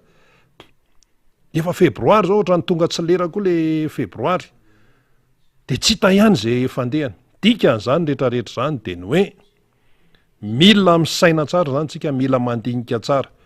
Tantsaha moa zany efa betsaka ny tonga teto de zay tantsaha tsy voarebireby intsony, zay tantsaha tsy azo tambatambazana intsony amin'ny zavatra mirentirenty. Tena tsara zay, tena tsara zay hoe rehefa tsy voarebireby intsony. Ka zagaga ianao be de be politika ny resaka zany amin'izay lafin'izay indray, azagaga ianao raha miantso vojy amin'ny dada maro karavalomanana izy, azagaga mihitsy. Azagaga ianao raha ny eto Antananarivo, raha matsiaro ny fitondran'ny neny lalao ravalomanana le olona, azagaga tsy atao mahagaga mihitsy zany raha ny resaka eto Antananarivo. Io zordira tsy voala io ve de neny lalao ravalomanana ve de anaiky an'io, na le raha mibetsy amin'ny lambamena etsy Alambato etsy tsy manaiky an'io izy. Fa tonga de Taniory député Rambo reny reny efa tao tamin'izany, fa tsisy mipetrapetraka fotsiny eo. Zay efa volombelo zany satria zay tao ihany koa amin'ny fito maraina, amin'ny enina sasany maraina rehefa misy ny zavatra tsy maintsy atao. Korodosina any amin'izay trano misy azy any, ianona makary makatsy. Ny fandraisan-karama zany tamin'ny andron'ny neny lalao ravalomanana tompoko, tsisy an'izany hoe tara be zany, tsisy an'izany. Aty amin'ny 20 volana 18, 20 farafahatarany eo amin'ny 25 fa 5 volana farafahatarany. Afaka manamarina amin'izany, jereo ny inony ty izy ty, jereo ny fiche de paie. Ao mantsy mbola misy an'izany hoe banky, de inona le anankiray, bon de caisse. Voaka ho ny bon de caisse maimaika miazakazaka daholo makany Tsimbazaza zany ho an'ny bon de caisse. De manontany sasany, nenefa mivoaka amin'ny banky de hozy ny sasany hoe ary tao mivoaka aloha be. Zany ny fitondran'ny neny lalao ravalomanana zany ny teto amin'ity tanàna ny Antananarivo ity. Ny amin'izao za tsy hiteny mihitsy hoe ahoana na ahoana, fa anjaran'ny rehetrarehetra no manamarika an'izay hoe ahoana na ahoana, fa tamin'ny andron'ny neny lalao ravalomanana aloha fantatro de tenenina eto. Fa tsy de nahitanao nandrenesanao an'izany hoe ohatran'ny taraiky be hoy sisy tsy de nandrenesana an'izany fa ny amin'izao zany de samy saintsaina an'izay ny zavadrehetra, ny rehetrarehetra manoloana an'izany. Ka tsika moa zany hiatrika fifidianana de io izy io de ho hitantsika eo zany fa anjarany tsirairay no misaina. Eny ary efa tonga eto namana Fanira Zavamanantany, fa lavalava ihany zay anjarako zay miaraba namana Faniry, ndao ary za tsisy. De miaraba Rina Rabe Mananjara, de misaotra ny Rina ihany koa. Miala tsiny fa mbola manaraka kely amin'ity vaovao ty satria tsika moa zany miazakazaka amin'ny vaovao rehetrarehetra amin'izao fotoana izao. Miaraba ihany koa ny any mpitan-dranomasina rehetrarehetra any lavidavitra ny eto atoerana mazava ho azy, ny namana miaraka amintsika moa zany faly eo ambadika eo sy ny namana teknisiana rehetrarehetra de arabaina zany. Maromaro ny vaovao zay ho resahantsika, fa anisan'ny vaovao zay ho resahantsika aloha zany ny déplacement filohan'ny République androany io any Marivoa, ny fanapahan-kevitra tao amin'ny conseil des ministres, ny fiazakazahan'ny zava-misy rehetra any amin'ny faritra any, indrindrandrindra amin'ireo faritra zay mamay kivy ary mampiseho zay azo lazainy frustration zay sy fahampitenara-piainana de efa nalefatsika teto ihany fa mbola tsy nitondrantsika famakafakana moa zany ny tany Sambava omaly. Ny tany Sambava dia nanome ultime tao mihitsy ho an'ny filohan'ny République hoe tsy maintsy vahanareo io problème navany io hatramin'ny 7 volana febroary. Raha tsy voavahanareo dia hetsika ny faritra 7 araka ny nambaran'ilay vidéo zany alaivantsika zany. De hitondrantsika fanadihadiana zay rehefa aveo miampy ny adevitra sosialy zay mandeha ny anivon'ny fiarahamony satria isika moa dia natokana ho an'izany hiresaka am'izany tsika ary isika eto koa de mitondra fanabeazana ny zavatra zay resahantsika eto a dia tsy mikendry manokana ny hoe hiady am'zatsy na izaro na hanapodika fiainaniza na nde hanenjika aniza fa ilaza ny marina hanatsikafina ny marina hampafantatra ny zavatra zay tokony ho fantatry ny vahoaka malagasy amin'ny akapobeny zay ny zavatra ho resahintsika zany amin'ny ty fandaranty ary zay koa nefa njoroantsika hatram'izay mba misy am'reny vaovao rehetra miodiny reny a dia isika mihitsy mampiatra an'le teny tsy ho topotra miolo le voaka malagasy fa tena mahafantatra lay tena vérité ny information sy ny aoambadiky reny zavatra rehetrarehetra ireny fa tsy le hoe vaovao ny sarotsaromana vaovao afina fenina vaovao amboamboarina no ndeha ho zaraina ny voaka malagasy de zay zany ny antom-pisitsika ary efa nampiasaitsika izay fomba fijoroana izay zay principe izay zay fomba fiasa izay ihany koa de mbola tohizatsika zany hatram'izao ka mety misy adevitra na aloha hevitra zay resahany eto am'fandarina zay asa hoe mety voakitika ny zoron-damban'ny hafa na mety misy vondro na voakasika na sala am'izany fa isika de mametraka voana ny amin'ny hoe fanazavana zay toina tsara ho fantatra anresantsika indrindraindrindra isika mametraka ny hoe état de droit dia sarotiny am'izany fampiarana ny lalàna izany tsika de zay ny antony hijoroantsika satria ao anatin'lay fanjakana na orina taty am'ny taona 2000 dia nofinofin'izao tontolo zao ny ametraka bonne gouvernance ametraka état de droit ametraka an'izany hoe lutte anticorruption zany marobe ny zavatra napetraka zany de zay zany mba hanisany mba hapetratsika zay fomba fijoro fomba fiasa izany eny ary efaka akaiketo ny sony mamboakany Madagasikara voafidy te tsy ampitisika nambohitra atrimo de matoma mirabeindriny etona de fa mampiomana antsika fa raha ny fandrina dia aritra lavalava mihitsy ny fifampiresana ny député mamirabeindrina kanefa noho ny fandaminana asa satria ny kasiketo ia ho an'ny solom-bavimboaka sy ny tompona andraikitry ny tim maromaro député zao mamirabeindrina dia solom-bavimboaka lany teny amin'ny distrika Nambohidratrimo a didikan'izay miasa ho an'ny voaka Nambohidratrimo izy saingy aza tonoina dia député de Madagasikara izy fa ny fari-pifidianana na voafidy azy dia Ambohidratrimo ny andraikiny ihany koa de questeur fahatelo anivon'ny assemblée nationale dikan'izay dia manana andraikitra lehibe amin'ny fampiodonana am'izany androm-panjakana mpanao lalàna zany izy akoatra ny maha-secrétaire général azy eo anivon'ny antoko tiako Madagasikara sy ny andraikitra zay sahany eo anivon'lay hoe comité technique mixte zay miandraikitra ino mbola tsy very foana iny iny adevitra momba ny fanatsarana ny tontolo mpifidianana amin'ny alalany hoe tokony isy dinika hatao hijerevana izany maromaro kasiketo fa zay azoko resahana aloha ny resahana akoatra maray-pianakaviana azy ka mety hiala aloha amitsika eto izy dia efa mampiomana antsika zany mino fa ny zavatra ho resahan'ny député mamirabeindrina ihany koa dia ahafahantsika mandray tsara ny zava-misy tandrefiantsika miaraba le matoa solomahboaka miaraba faniry rezafi manatany miaraba ny rinarabe mananjara miaraba ny faly sy ny ekipa rehetra atao amin'ny MPS miaraba ny eo amin'ny radio mata miaraba ny mpanaraka ny fandarana rehetra ihany koa faly tafahoana sy tafaresaka etondray androany izy ty moa de vete mamirabeindrina le sujet tsy hitatsika hoe masiso tsy hitatsika hoe tsy masiso satria miankina amin'ny aim-pirenena le izy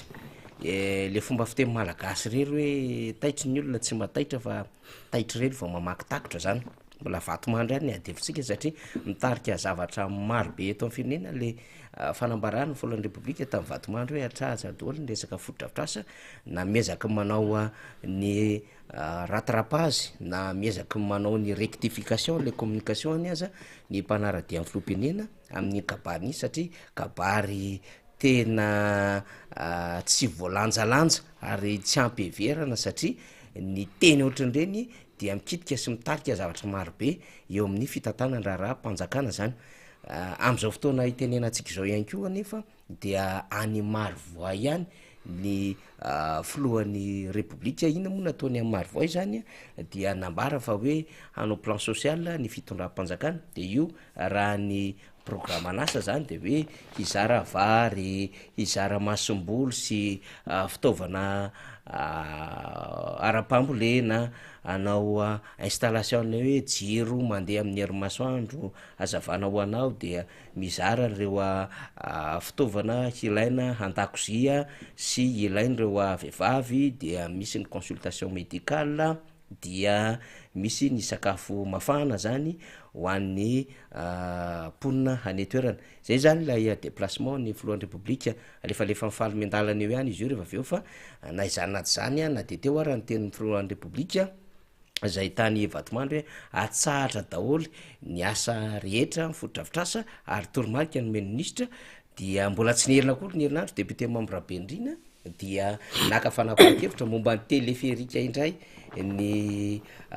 teo anivon'ny fitondram-panjakana zay hoe le contradiction am'le zavatra resahana zany na le fifandomana lay tsy firindrany le zavatra resahany asy atao efa diso fantatry mivoaka malagasy ary fantatsika zany, ary zay hoy zany antom-pisitsika zany de naka fanapahan-kevitra momba an'le transport par câble na le TPC io ndray ny teo anivon'ny fivoriana ny filakevitry ministra, de hitatsika am'izao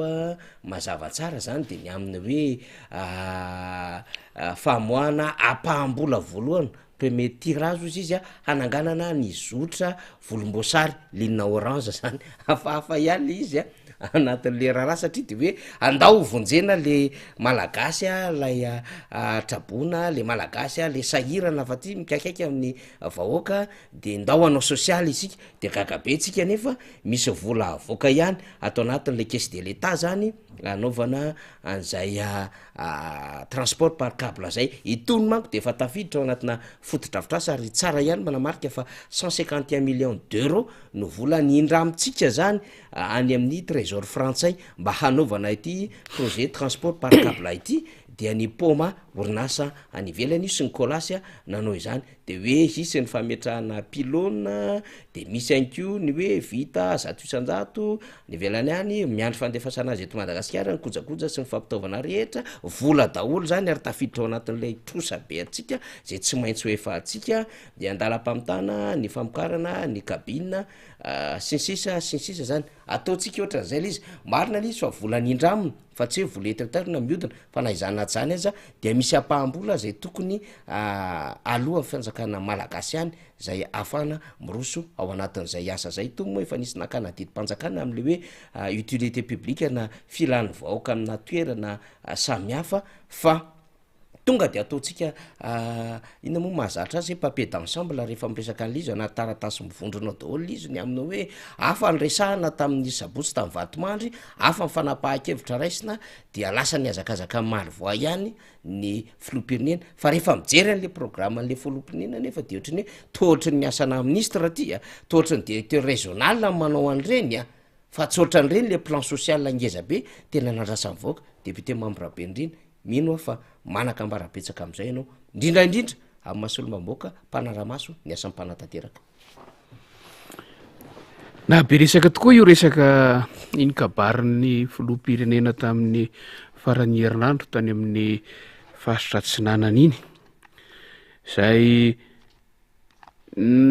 lazana hoe anatsarana daholo ny asa fanorenana fotodrafitrasa teo moa zany de efa nisy tsy nazava hoe daholo ve izy ny ankizy zay rehefa miresaka na be resaka satria any amin'ny tsy noeritreretin'ny mpanara-baovao mihitsy ny zavatra mipoitra tamin'ireny fotoan'ireny ny zavatra nylazaina ary rehefa samy mandalina rehefa samy nanadiady rehefa samy namakafaka an'iny kabary iny samy manany eritreriny rehefa mamakafaka sy mandalina moa tsika de makateboka maromaro ahafahana mijery an'ireny zava-misy ireny anisan'ny teboka am'izany ohatra ny ijerevantsika hoe inona ny vanim-potoana, inona ny fotoana, inona ny opportunité ipoiran'iny kabary iny azotsika eritreretina koa ny hoe raha tsy iny ary no nandrasan'ny mpanara-baovao de tokony ho inona no zavatra nylazain'ny filoham-pirenena tamin'iny fotoana iny ary rehefa nyteny an'iny izy de inona zany ny antony tenenany an'iny ahoana ny famakany tsirairay sy zavatra maro zay fomba entina manadiady sy mandinika an'ireny zavatra ireny karaha mandinitsika hoe inona no zavatra nisy teto amin'ny firenena tamin'iny faran'ny herinandro iny na hatramin'iny faran'ny herinandro lasa iny satria andro vitsivitsy de efa niova arak'le resaka teo 3 andro efatrandro teo teoriana de efa hafa indray zava-misy eto amin'ny firenena fa inona ary ny zava-nisy teto amin'ny firenena ka mety ho nahatonga an'ilay filoha-pirenena nandray any fanapahan-kevitra iny satria fanapahan-keviny iny fanapahan-keviny amin'ny olombelona azy iny fa tsy fanapahan-kevitra nraisina tany anatina filan-kevitra minisitra ohatra samy hafa be zay tsy mitovy tsy mitovy fa eritreritra izy samy rery tany nde ataotsika hoe mety nisy nanolo-tsaina ihany izy fa ilay fomba nitondrany an'le izy ivoaka horeny zao tontolo zao de tamin'ny endrika avy amin'izy tenany fa tsy avy amina rafitra anankiray izay hoe nifakana hevitra ohatra hoe filan-kevitra minisitra hoy ateo zay ny teneniko teo ka inona ary ny zatra nitranga hatramin'iny fotoana nandraisana an'iny fanapahan-kevitra iny ny zava-misy ato amin'ny firenena aloha de zao miditra amin'ny volana faharoa amin'ity taona farany amin'ny fotoam-piasany reto mpitondra fanjakana reto isika zany hoe manomboka taona misy dikany be deabe zany hoe manomboka taona zany miditra volana faharoa zany misy dikany be deabe zany eo amin'ny fanatanterahana drafitrasa plan de travail neny zareo moa nataony ale hoe POM zay tsy hita maty tsy hita velona mandrak'ity ny androany fa amin'ny olona manana fomba fiasa olona nianatra ny asa mianatra mahay mitarika de manana an'izany drafitra hoentina miasa izany ka ny fanomboana fotoana sahala am'izao fanomboana taona sahala am'izao dia kion-dalana ray lehibe amin'ny fanatanterahana asa anankiray na inona asa ary ny tena fomba fiasa efa nomanina mieloha be ny fiandohana taona zany efa nomanina 3 volana mieloha efa bolana mieloha zany hoe tany ho any amin'ny volana septambra tany de efa homanina ny fanomboana ny taona ho avy de raisitsika hoe mety ho vokatra zay zavatra zay ve zany na tonga n'le filoha-pirenena nandray an'ny fanapahan-kevitra iny hoe rehefa tonga ny taona fiandohan'ny taona 324 ajanoko daholy ny fanatanterahana foto-drafitrasa eto amin'ny firenena inona koa zava-misy ato amin'ny firenena tamin'ny vanim-potoana iny manomboka amin'ny taona ny fifidianana isika atao anatin'ity cycle électoral na vanim-potoana anankiray ny fifidianana ity rehefa miresaka an'le cycle tsika de efa nanomboka ny aloha tsika moa zany mametraka teboka hoe ohatra hoe nanomboka tamin'ny fotoana nanovana n'io seni io ho am'izao endriny am'izao fotoana zao satria tapitra mandahan'le seni teo aloha zay niandraikitra ny vanim-potoana mpifidianana tany aloha tany miditra ny ekipa ny seni vaovao iandraikitra ny vanim-potoana mpifidianana manaraka mandra-pahatapitra ny mandahany manaraka indray dikan'izay ety ampiandohan'ilay tao mpifidianana no andraisana an'le fanapahan-kevitra raha ny tokony ho izy raha ny lojika tokony ho voaray ho anisan'ny antony andraisana ny fanapahan-kevitra goavana eto amin'ny firenena daholo zany zavatra rehetrarehetra zany satria fanapahan-kevitra goavana inondraisin'ilay filoha-pirenena tany ilaka-tsinanana iny akoatr'izay anatina vanim-potoana pahavaratra tsika anatina vanim-potoana ny rivo-doza isika resaka asa sosialy no anisan'ny loha hevitra ngeza be izay ny antefan'ilay fanapahan-kevitra le filoha-pirenena matetika eto anivon'ny firenena anisan'ny vanim-potoana mampisy krizy na amin'ny endrikinina na amin'ny endrikinina io ny vanim-potoana ny fahavaratra satria rehefa andalovan'ny ranobe rehefa andalovan'ny rivo-doza ny firenena dia miatrika krizy anankiray mandritrina vanim-potoana anankiray ao anatin'izay vanim-potoana zay mihitsy ilay filoha-pirenena no nandray an'le fanapahan-kevitra no hoe ajanona ny fanaovana foto-drafitrasa rehetrarehetra ao anatin'ilay vanim-potoana mahapotika ny foto-drafitrasa rehetra eran'ny Madagasikara ary tena potika tokoa nge zany no mandray fanapahan-kevitra ilay firenena hoe ajanona ny fikarakarana ny fotodrafitrasa rehefa miteny hoe ajanona fotodrafitrasa aminay tsy ho fotodrafitrasa vaovao ihany fa fikarakarana fotodrafitrasa zay aloha no nandraisana azy tamin'iny fotoana iny tsisy talosy vaovao mihitsy tsisy talosy vaovao iny fotodrafitrasa fotsiny tokoro tsisy fikiojakojana sy fanorenana iny fa fanaovana fotodrafitrasa voaray tao daholy kanefa hoy atao hoe ao anatin'ny fotoana tena mahapotika an'ilay fotodrafitrasa no nanapahan'ilay filoham-pirenena hevitra ny hoe hajanona ny fikarakarana nyreny fototra afitrasa ireny amin'ny fitantanan-draharaha-pirenena amin'ny akapobeny fiandohana taona reo le ataon'ny mpitantana hoe exercice ity ampiandohan'ny tao mpitantanana anankiray a zay efa araky ny teneniko teo efa niomanana tany aloha ary lalàna ny mametraka amin'ny fanomanana an'izany lalàna ny mametraka ny hoe ny teti-bola iesana mandritry ny taona anankiray a mielohan'ny atongavan'iny taona iny de efa homanina elefinna no ilazana azy raha ny teti-bola mpanjakana ny lazaina zany hoe eo amin'le vanim-potoana volana voalohany famaranana n'le volana voalohany hampiarana n'lay lalàna mifeny teti-bola mpanjakana vao avy lanina tena anivon'ny any temera roa tota no mandray fanapahan-kevitra ny filoham-pirenena ary ny fanapahan-kevitra raisiny de tsisy ifandraisany amin'ilay lalàna mifeny teti-bola mpanjakana zay vao avy lanina mihitsy mba tsy tenenako hoe tsy mivaky loha amin'iny mihitsy tsy mirarahan'iny mihitsy fa zay eritreriny fotsiny lazainy ao anatin'le izy ary ao anatina vanim-potoana izay rehefa natao ny tombanezaka samy nanao tombanezaka tsika ndretrarehetra manao tombanezaka ny mpanaramaso manao tombanezaka ao anatin'ny vanim-potoana nahitana fa miiba daholo ny taremarika sy ny zava-misy rehetra eto anivon'ny firenena na ara-tsosialy na ara-toekarena na amin'ny resaka koa ady amin'ny kolikoly sy ny sisa sy ny sisa reo a no azo lazaina hoe zavatra mitranga eto amin'ny firenena tamin'ny fotoana nanapahan'ilay filoham-pirenena hevitra samy irery ny amin'ny anajanonana ny fikarakarana fanaovana fotodrafitrasa eto amin'ny firenena de eo tsika mametraka fanontaniana hoe ireo zavatra ireo ve zany no nanosika azy handray an'iny fanapahan-kevitra iny midika ve zany fa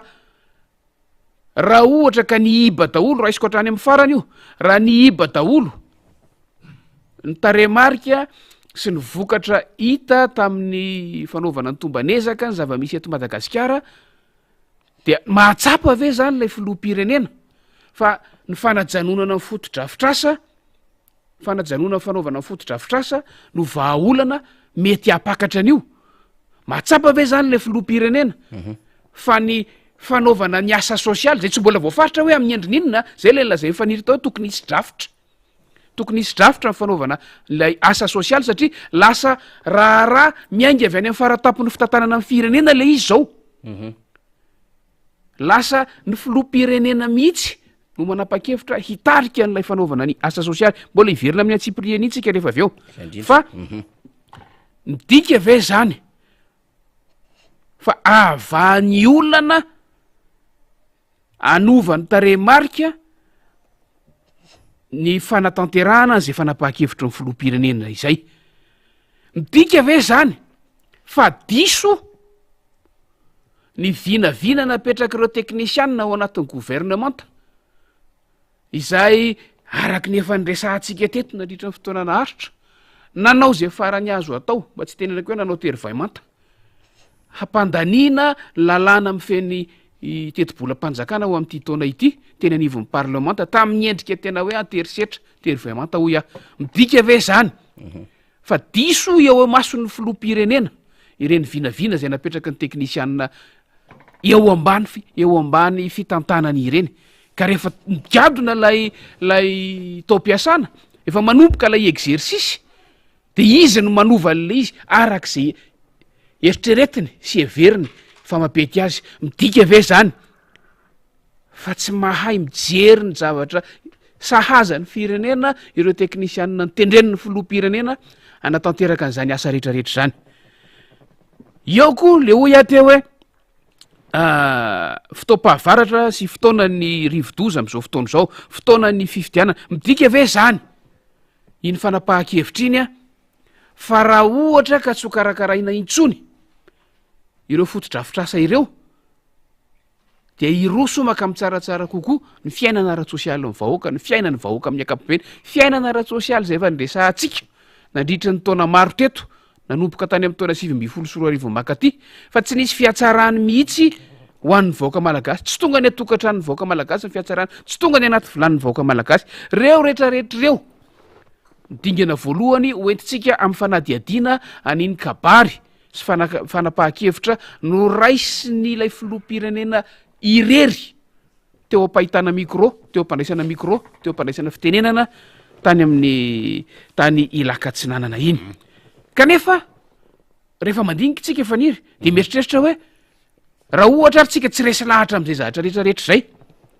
inona zany ny tokony honitranga inona ny nandrasan'ny vahoaka inona ny nandrasan'ny mpanaramaso tsy ho vitatsika eto ny amaritra zany satria samy manana ny andrasany tsirairay ny andrasako tsy andrasan'ny faniry tsy andrasan'ny rina tsy andrasan'ny vahoaka ny vatomandry ary tsy andrasan'ny any amin'ny faritra hafa fa ny zavatra azotsika resahana fotsiny de zao hoe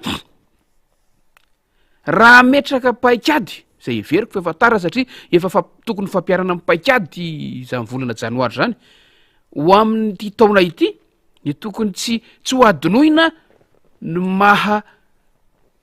dingana ray farany amin'ny fanatanterahana an'ireo nataony hoe velorano moa ny etsony azy ny fandaharan'asa fampandrosoana eto amin'ny firenena itaona 3 ity raha mandinika ny lojika isika izany de tokony eritreritra hoe tokony amin'ity taon'ity aza ny miezaka mafaran'izay mafy ny fitondram-panjakana manatratra an'ireo vary mangatsika tsy tratrany eo moa tsy hitoviana ny tahan'le izy hoe firisan-jato ny vita firisan-jato ny tsy vita mahamenatra fa ho atsika tena mbola betsaka isan-jato mbola kely de kely no azo raisina zay vita reny tsy voatokany reny de rava reny tsy ampiasainy reny de potika reny zarafa miasy reny de tsisy raisina intsony fa ilay taona farany ohatran'izao hoy fiteny frantsay hoe dernière ligne droite na ataotsika hoe anao fisainana mpanao politika aza isika ny fotoana farany sahala am'izao no tokony iezahana indrindra hanatsarana sy hamitana zay tsy mbola vita nandritra zay efatra taona ngarangidina zay nitondrana teo zay tsy zay nefa ny zavatra mitranga fa navelany ny tapahany teo ny fanaovana an'ireo tetikasa isan-karazany tadidio a fa ao anatin'ireo vely rano asa misy 13 angamby zay zay nylazaina ireo zay nampanantenain'ireo mpitondra fanjakana ny malagasy ireo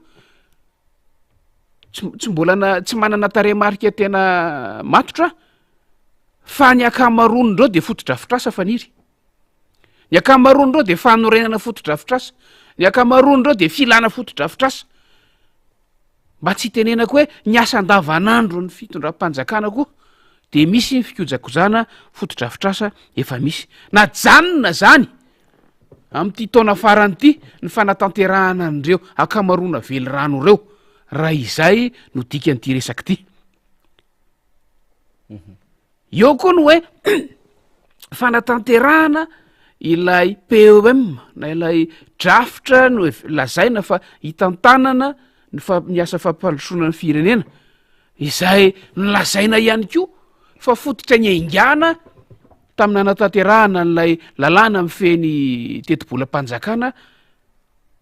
ho amin'ity taona 3 ity le PEM zay nandrasana hatramin'ny taona 2024 nolazaina fa nivoaka tamin'ny faraparan'ny taona 2024 teo za aloha tsy mbola nahita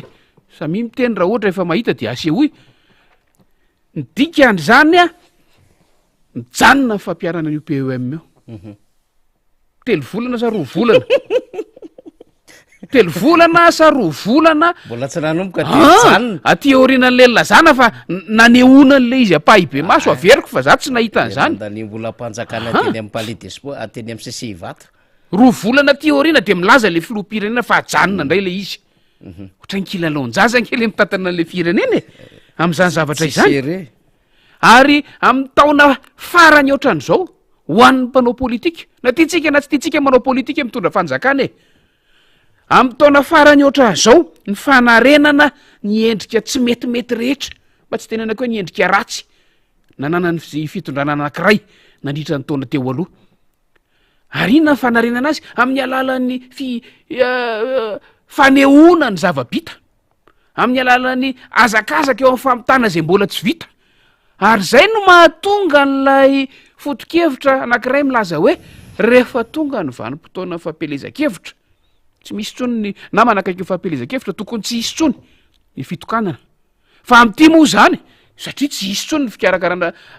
foto-drafitrasa de efa tsy ilaina tsony zay feperitra zay satria efa mieritreritra tsika tsy hisy tsony ny fitokana inona tsony no tokananao eo sa ametraka tsy hitako tsony fa zay zany ny zavatra misy mipetraka raha fanontaniana raha ireo ny zavatra hitatsika inona zany no mety ho antony nanosika an'ilay filoham-pirenena ny fota amin'ny toromasony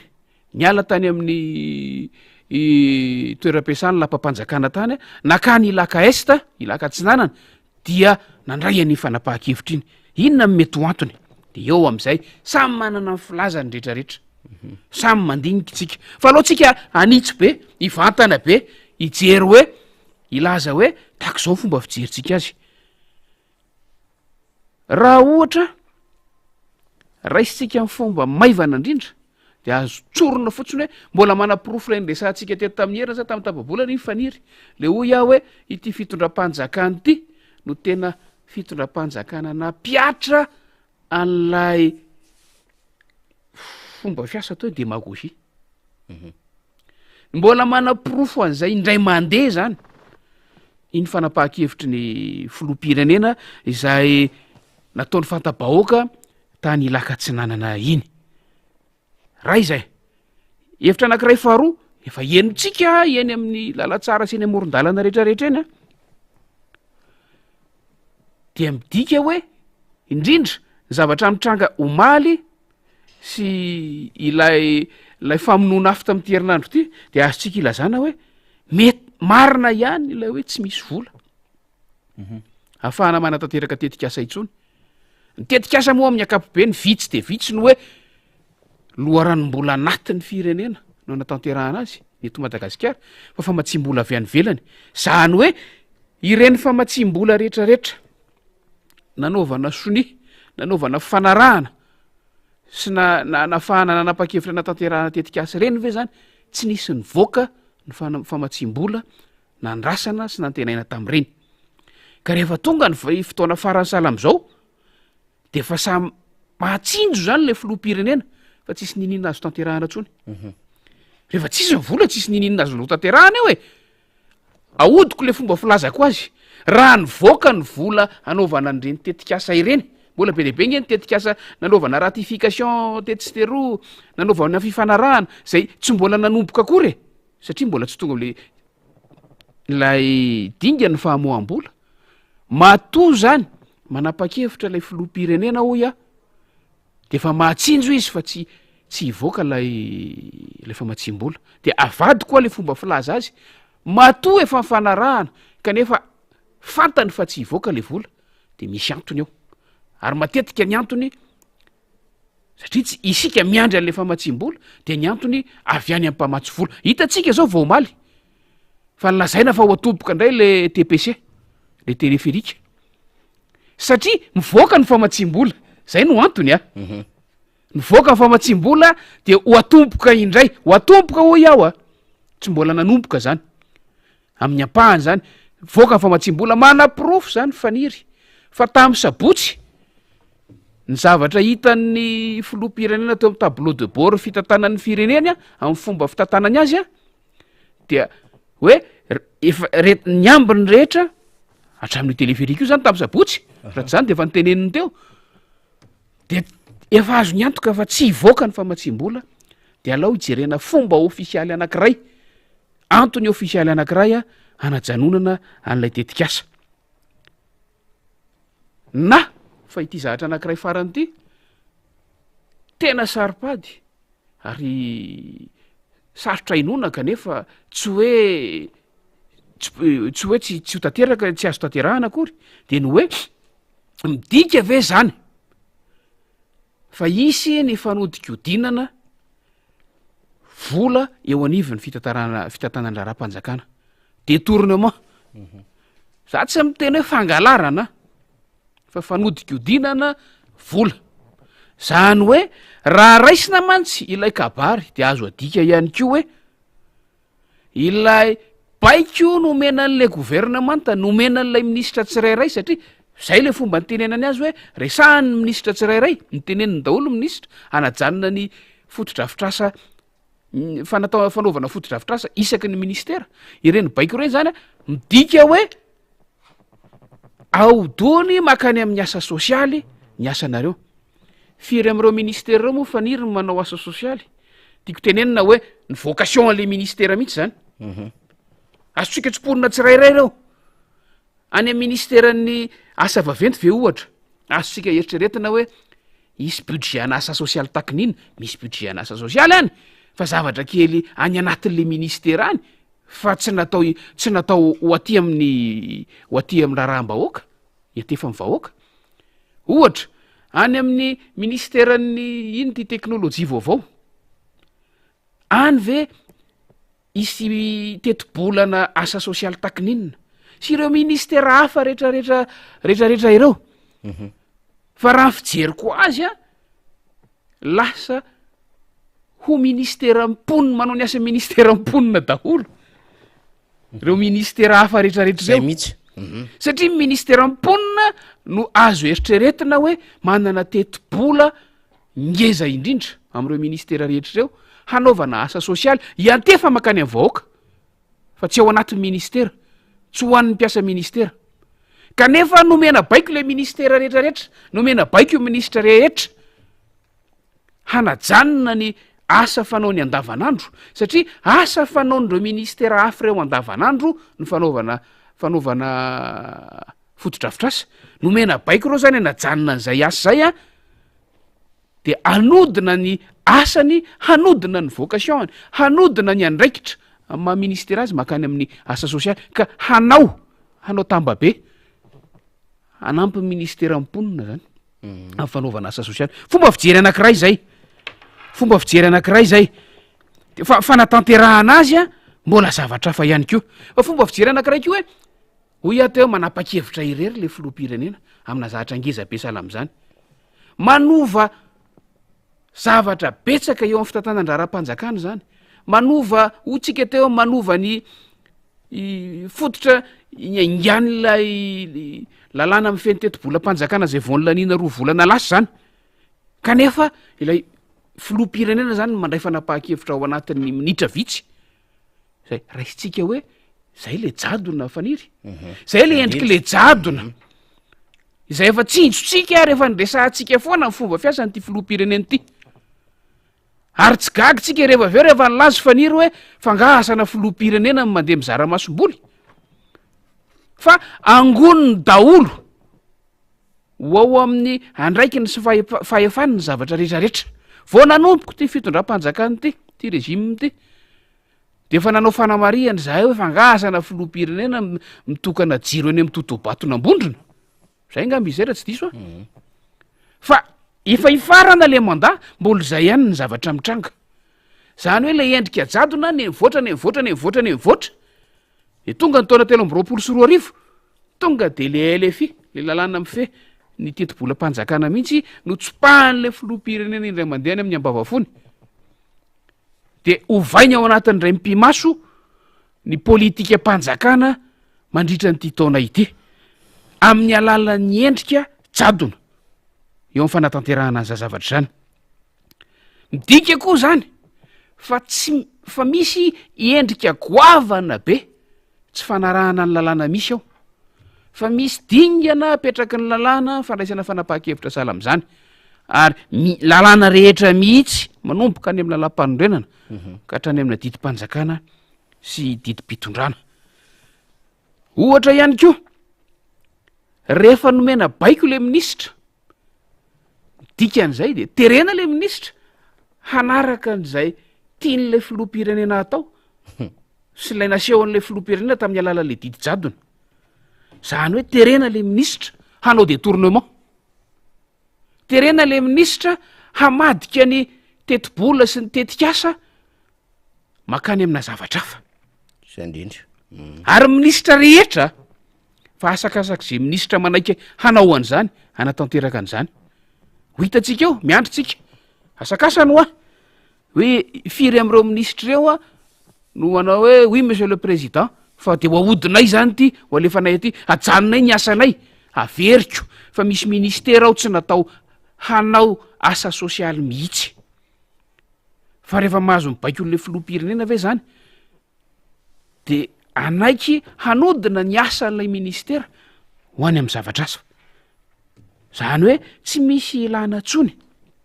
ny ministera hafa akoatra ministera mponina fa ny tena zavatra anankiray ingeza azo tarafina ao anatin'iny fanapahan-kevitra iny rehefa tanysay avy ny tanisan'izay zavatra rehetrarehetra zay tsika faniry de ny fahatsapahantsika hoe tena ohatrany manipogan le filoham-pirenena ohatrany miabandonina oziny ekizy le filoham-pirenena satria averiko antitra teritsika fa asan'ny fitondram-panjakana tarihy ny filoham-pirenena ny fanaovana fotodrafitrasa fa de miabandonina le filoham-pirenena raha raisitsika amin'ny endrika politika nefa de mbola misy fomba famaky hafa azo jerena ao anatin'le izy de n'izao hoe raha ire fotodrafitrasa zany ange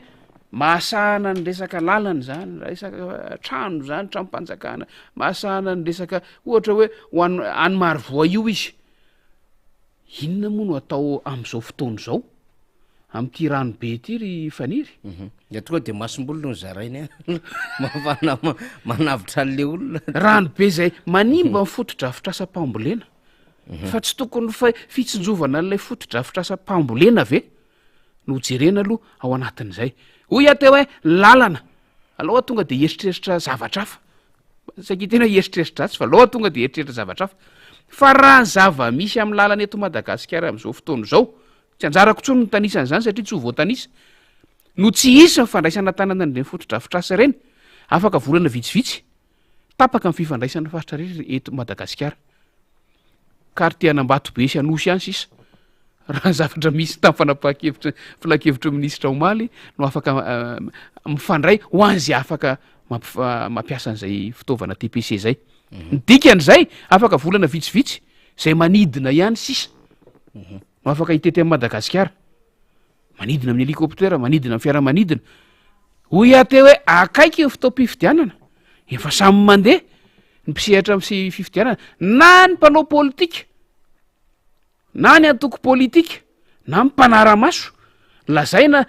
ao anatin'ny filan-kevitra minisitra fa iroso ho amin'ny fanasana mpanara-maso amin'ny fifidianana ny seni fa amin'ny fomba hoana moa no anatanterahana an'izany rehefa tapaka ny lalana faniry fa amintsika de misy fifanoerana be ny zava-misy sy ny zavatra lazaina le filoham-pirenena fanapahan-kevitra zay raisiny fa midiky zany fa ny antoko politika nareo kandida zay tsy afaka mampiasa hélicoptera zay tsy afaka mampiasa fiaramanidina mpanara-maso fifidianana koa torako zany zay tsy afaka mampiasa hélicoptera tsy afaka mampiasa fiaramanidina de efa manao mampamangy nresaka fifidianana mitindra mitorako ty zany rehetrarehetra zany azo vakina ao anatin'le zava-misy tam'ty herinandro ety fesitsika aminy hoe inona zany ny vokatry ny fanapahan-kevitra ny raisin'lay filoham-pirenena iny de ny hoe iaratsy atrany zany ny fotodrafitrasa eto Madagasikara de itoy ilay fomba fiasa manao dadabe noely tsy lay fomba fiasa manome trondro fa tsy manome fitana ny vahoaka malagasy ilay fomba fiasa lasa hoe raha-raha-mpanjakana mihitsy lay vary tsinjo kaly tsinjo inona avy ty anarany teo ny any faritra varatra ny ampanao lavanilona zao de efa enontsika efa mitsipaka mihitsy hoe tsy mila an'izany ange zahay fa ny fiarina iny mila atao matotra ary arovana tsara mba ahafahanay miasa de manam-bola kanefa ilay fitondram-panjakana mihitsy mamono an'izay fomba fijery sy fomba fiasa izay ary ny zava-doza mety hitranga de zao fantatsika efa tatoato nisy ny akamerom-bola amin'ny mpamatsy vola matetitetika izay nisy ny akamerom-bola makany amin'ny mpamatsy vola tatoato zay de miomana zay hitondra firenena rehefa avy eo no ilay fanapahan-kevitra ilay filohan'ny repoblika tamin'ny farany taona fa isy famerenam-bola atoato mety tsoa am'ty taony ty mantsy zany fa hoan'zay mitondra manaraka eo isan'ny fitakina famerenam-bola zay tsy nampiasaina araka ny tokony ho izy dika koa zany fa tsy isy ny investissement na fampiasam-bola izay raha fototra tokony hatrehan'ny fitondram-panjakana ministera tsirairay avy ny androm-panjakana tsirairay avy manana anjara andraikitra lehibe amin'ny fampiasam-bola am'zany investissement zany fa tsy isy tsony zany zao fa vola rehetra avoaka any de tsita tsy misy tombony ho azon'ilay firenena tsy misy tombony ho azon'ilay vahoaka tsy misy tombony ho azon'ilay fitondram-panjakana ny fampiasam-bola eto Madagasikara amin'ity taona 2024 ity midika koa zany faniry fa mitoy ny tsy fisinyny fitantanana tsara na ny mauvaise gouvernance eto amin'ny firenena ary hitoy azo antoko zany resaka matematika zany resaka kady zany hitoy ny fitotonganany tahany fiarina sy ny arikarena sy ny zahatra rehetrarehetra eto Madagasikara zay ngamba no azo resahana faniry mahakasika an'iny azo voboasana kely fa de miandrotsika efa mahita moa tsika eo tao anatin'ny andro vitsivitsy de efa niodikodina ny raha mba anaporyfotsika an'le hoe fanapahan-kevitr'olo tokana no ny ainga de miainga am'izay ny teknisianina sy ny mpanolontsaina mamono hafa eny ary angamba raha ny tokony izy mbola tokony iresaka zavatra fa tsika efa mandeha fotoana nisy olo maboaka ihany ko mbola hamonjy lafinasa samy hafa de omendalana ny député membre Bendriny te iresaka an'le CENI miaraka aminy fa ataontsika amin'ny heriny zany fa hotoiza kely eo ihany izy satria misy fanapahan-kevitra andraisana atao amin'ny conseil des ministres teo fa iny resahan'ny député membre Bendriny iny mikasika indrindra le fanapahan-kevitra ny filohan'ny république zava-dehibe le fitohizan'le démagogie fa le endriky le jadona izy ihany zany mpanatateraka izy mpanao lalàna izy ny rafi-pitsarana izy mpanapaka ny famoam-bola mpanapaka ny fitazomana ny vola tsy hivoaka rehetrarehetra zany de le filoham-pirenena daholo miaka pariazy de zay le sary misy am'izao fotoana zao de na hatramin'le fidinana izy ministry ny fambolena izy ministry ny mponina izy ihany ko ministry ny asa vavety ministry ny rehetrarehetra zany sady filoham-pirenena no solomavim-boaka no rafi-pitsarana zay le manahirana am'le firenena am'izao fotoana zao fa akasitrana député membre Bendriny misaotra indrindra nanaraka ny fandarany noho ny fotoana hafa tsy maintsy vonjena moa de tsy maintsy iainga fa de makasitraka atsika mirary tontolo andro atsika rehetrarehetra mandram-piona tsy ho ela tompoko eny ary de misaotra ny député Mamy Rabendrina ho resahantsika kely angamba ty fanapahan-kevitra zay andraisiny filan-kevitry ny ministre ty mikasika ny resaka CENI de alefa nifaly izy de hovakiko le izy de ho tongotsika rehefa aveo zao manko ny ndresahana zany tato hoe araka ny fangatahany voamera mahaleo tena misahana ny fifidianana CENI zany de nakato avy ny filan-kevitry ministra ny anaovana ny antso zany ho andreo mpiara-miombonantoka firenena vahiny fikamban'ny iraisam-pirenena sy fikambanina tsy miankina ny fanjakana ary ny fiarahamonim-pirenena mba handefa mpanaramaso ny fifidianana na iraisam-pirenena na aveto antoerana ihany ko izay hiasa mandritry ny fanomanana ny fifidianana hifanesesy hatrehantsika eto Madagasikara manomboka amin'ny farany ty no tsika tsara amin'ny farany ty taona 2024 ity izany de mba hiatoan'ny mangaharara sy ny fahatokisana ny fanomanana ny fifidianana mariana mantsy fa ny vaomeram-pirenena ny vaomerana mahaleo tena misahana ny fifidianana CENI no manome ny fakatoavana agrément andreo mpanaramaso ny fifidianana zatra ty tsika resahana an'ity de hoe miantso zany ny araka mifangatahany CENI zany fa nakatoaviny teo anivony filan-kevitry ministra le izy ny amin'ny hoe miantso andreo mpiara-miombonantika sy firenena vahiny zay hanaramaso izany fifidianana zany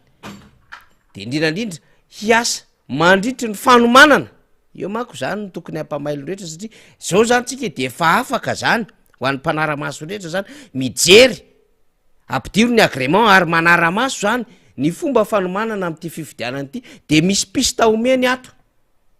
kaseny le izy satria mbola tsy namoaka daty le fifidianana le fitondram-panjakana ny CENI no miproposé daty raha ny tokony izy de ny fitondram-panjakana nyvalide an'izany eo anivon'ny conseil de gouvernement conseil de ministre fa ato izy misy pista kely omeny ato hoe izany fiatsoana mpanaramaso ny fifidianana zany dia nakatoavy ny filakevitry minisitra satria moseniny nangataka de nakatoavy ny filakevitry minisitra le izy dia hayasa mandritra ny fanomanana ny fifidianana de ato le izy hoe hatrehitsika eto Madagasikara manomboka amty faran'ty taona 2023 ity eo zany ny tokony efa ampimakomana ny rehetra am'le afetseny le fitondram-panjakana ao aty za de miteny amitsika ary ty tsy azo mifanjakana efa ino mo zany ino mo zany etikevitra tsy afaka mifamaka an'ity mpitondra fanjakana na mpanohana inga ihany rajoelona raha ohatra reo olo reo sura fa olana izy am'ty fifidianana 2023 ty hiditra 2024 za de miteny amitsika fa efa tamy mois d'août tamin'ny heritaona na tamy mois de septembre tamin'ny heritaona de efa navoaka an'ireo olo reo daty mpifidianana raha nanana zay bonne foi zay ary raha nino izy fa olany amy fifidianana ho avy eo fa tsy navoaka an'le izy satria izy mbola miaya manao sondage reo olo reo fantatray zany fantatsika zany any ambadika any betsaka ny namana azona aloha rambavao misy karazany maromaro ny sondage ataon'ireo olo reo na sondage mivatana amin'ny alala ny fitsidiana voakatony io zay mamita bahoaka izy satria ny olona entina any amina famorim-bahoaka atony ane de eo mpiasa-panjakana terena ny chef service mibe ny tanàna tsy maintsy mitondra chef fokotany tsy maintsy mitondra solombavam-baoaka manao ny aintsy io zavatra mba ho tsara maso eo mason'ilay filoam-pirenena sy ireo membre gouvernementa sasany zay mety atahoran'izy ireo de mamitaka maso izy ohatriny hoe betabe ny olona manaraka azy fa rehefa miala eo lolona de izy le olona tsy nytereny zaiko netohana ny taxi brosinay netohana ny spritera hitondranay mena frais zay tonga zay fa zany tsy midika fa makafi na olona ty azy daholo re olona manatrika reo na ny tany ilaka izy tafantatsika ny information rehetrarehetra manodidina zany hoe hatrany 4 000 ny objectifa olona tonga tany ilaka est na ny taty aza moa ny azakazakanakany hoe ataovy zay mahabetsaka ny olona fa ho avy président ilaina mahabetsaka ny olona ampiasao daholo mpiasa-panjakana ampiasao daholo mibe ny tanàna ampiasao ny chef fokotany any amin'ny endrika fanerena sisy anatao de zay le tenentsika hoe fantatry re olo reo tsara pertinemment fa tsy mipasy tsony izy amin'ny élection ary rehefa tsy mipasy izy amin'ny élection de zavatra ataony tsotra be miodikodiny eo izy malaina izy amoaka daty mpifidianana de eto zao mampime an'le raharaha ny sarety melohan'ny omby miantso izy an'le observateur anaramaso an'le le fifidianana ho avy na ny etateurana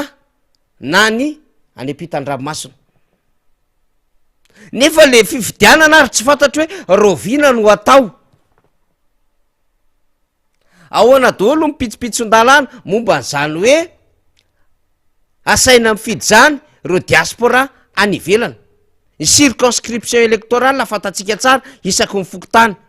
ahoana ny famoronana circonscription électorale any ampitan-dranomasina efa tena recensé ve reo a fidy any ampitan-dranomasina mbola ilaina fanokafana lalam-pifidianana zany ary ilaina fifampiresahana amin'ny hery-velona rehetrarehetra eto amin'ny firenena ny mangarahara voamalo ny resaky tsika momba ny hoe bureau fictif ny mangarahara momba ny isan'ny bro-pifidianana mila fantatra meloa zany ary mila anana mipilatsaka ho fodiana lista eo an-tanany mba hahafahan'izy ireo mamantatra mba hahafahan'izy ireo manao verification hoe misy an'ity bro-pifidianany ty marina ve ary anana ny endriky ny fanatotana ny kara-pifidianana satria ny protocole ny sadeko mametraka fa hoe tokony misy sary tokony edikevitra zany ny bulletin unique raha ohatra ka mbola ampiasaina iny fa tsy ampiasan'le bulletin multiple zany fa efa bulletin unika ny ampiasaina am'izao fotoana zao. Tokony misy numéro de série zay mifanaraka amin'ny birao mpifidianana mba tsy isin'ny risque na alabato fraude électorale, tsy anomalie fa fraude électorale. Idikevitra zany e, fa maninony zany ny kobokobony tsy avela amin'ny fanjakana atao,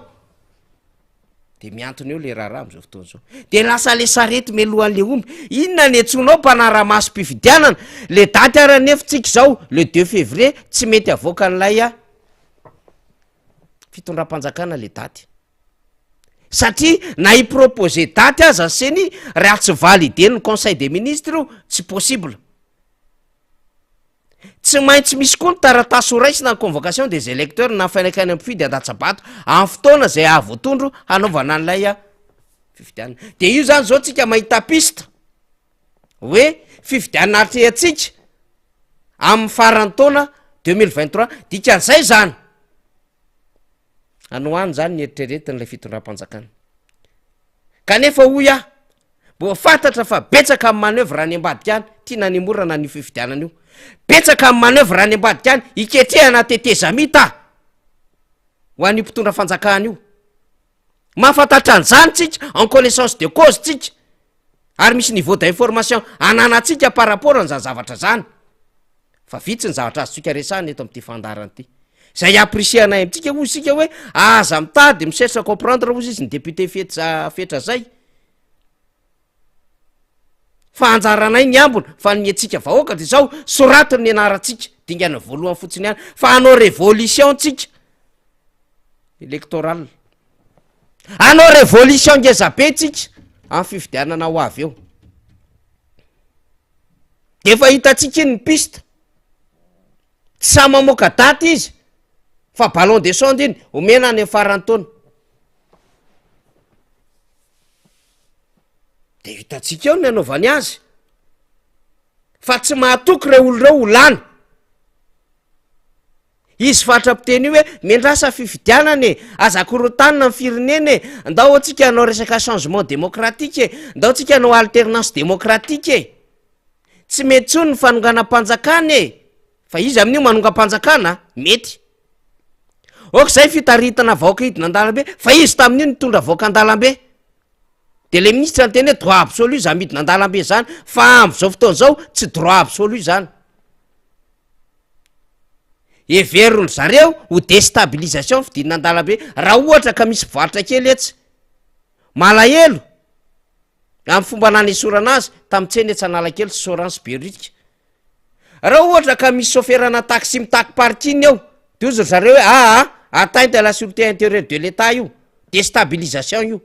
satria efa mipanika le olona. Fatana fa vita izy,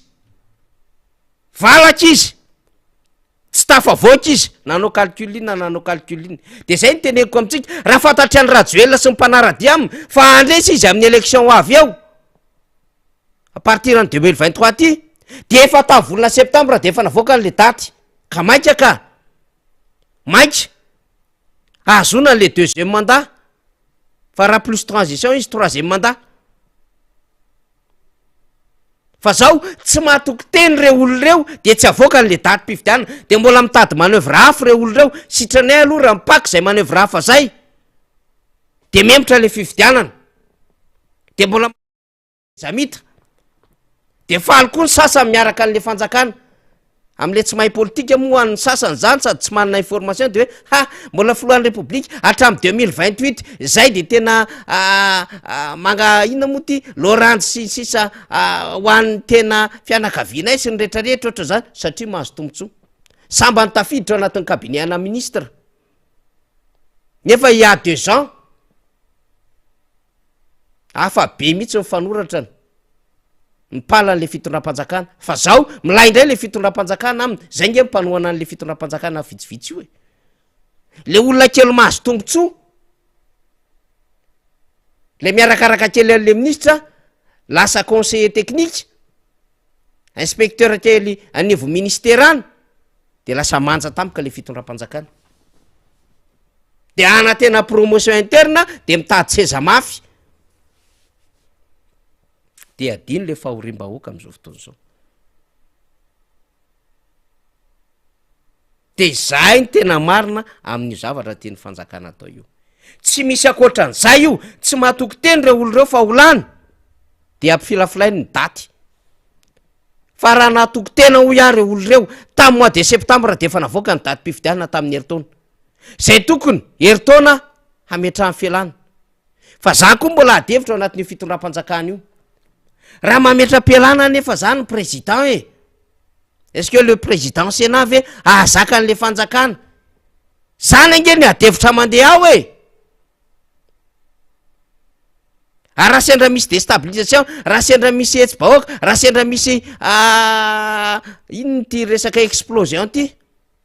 de ahoana ho voatazona ve le fanjakana? Miaia le olona. Nefa zay passage tsy maintsy andehanana. Ny constitution no miresaka an'izany. Tsy maintsy mametra-pialana impolo andro meloha le candidat.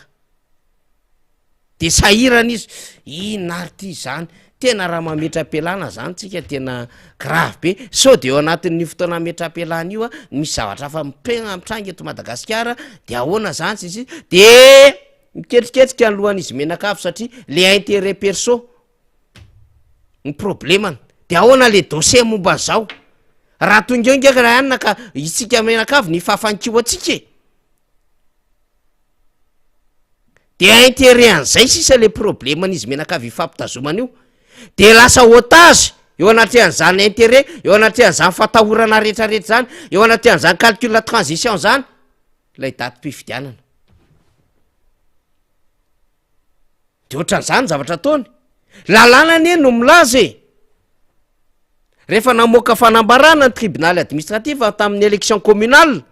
hoe reto miveriny reto commune reto anaovana fifidianana. Fa tsy nataony le izy. Mokondony na mpiarina. Zay teneniko eo, sahirany reto olo reto. Tsy misy eternel zany ianao ka ho mpitondra fanjakana, tsy misy. Aza manofy atoandro, aza manofy mitsangana, fa tsy misy an'izany hoe mandrakizay de ho mpitondra fanjakana ny anaranao. Tsisy an'izany. Voafetra ny hitondranao fanjakana. Ka raha mbola manao dido ianao,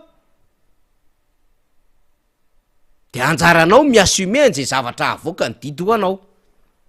Fa tsy adalany le olona rehetrarehetra eo no menomenina ny amin'ny hoe tsy mety zao. Manomboka ty amin'ny vahoaka tsotra, atonga hatrany amin'ireo heverina fa tompona andraiky mpanjakana miara-dalana am'izao fitondrana zao.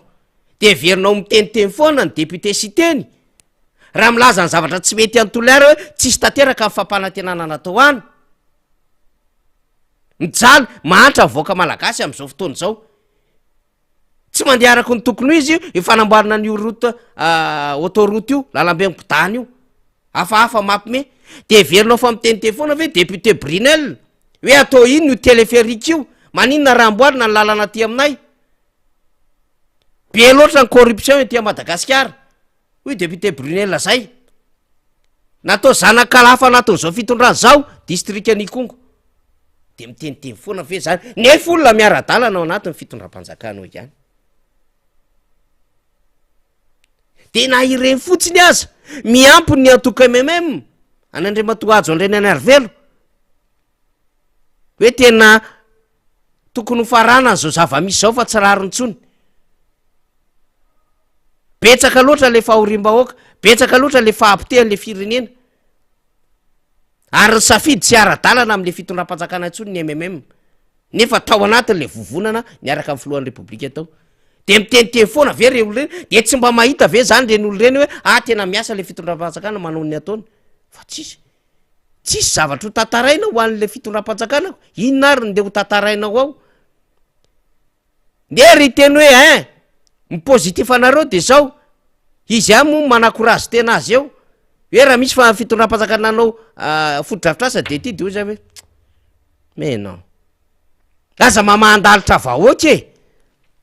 Fa raha nisy foto-drafitrasa tena nisany kitoto. Sady izao manara-penitra nefa tsy manara-penitra fa mirodana ho azy, de betsaka zany tamin'ity fanjakana ity. Mitritra mitete mirodana ho azy. Firifiry ny sekoly mivoaka any amin'ny tambajotra sosialy am'izao fotoana zao. Any Atsinanana, any Atsimonosy any,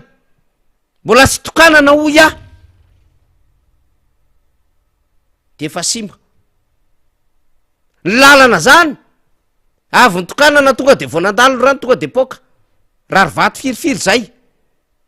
ny mbola tsy nitokanana raha moa zany efa mipoka ny sasana nanaovana fampanantenana tsy mbola misy vita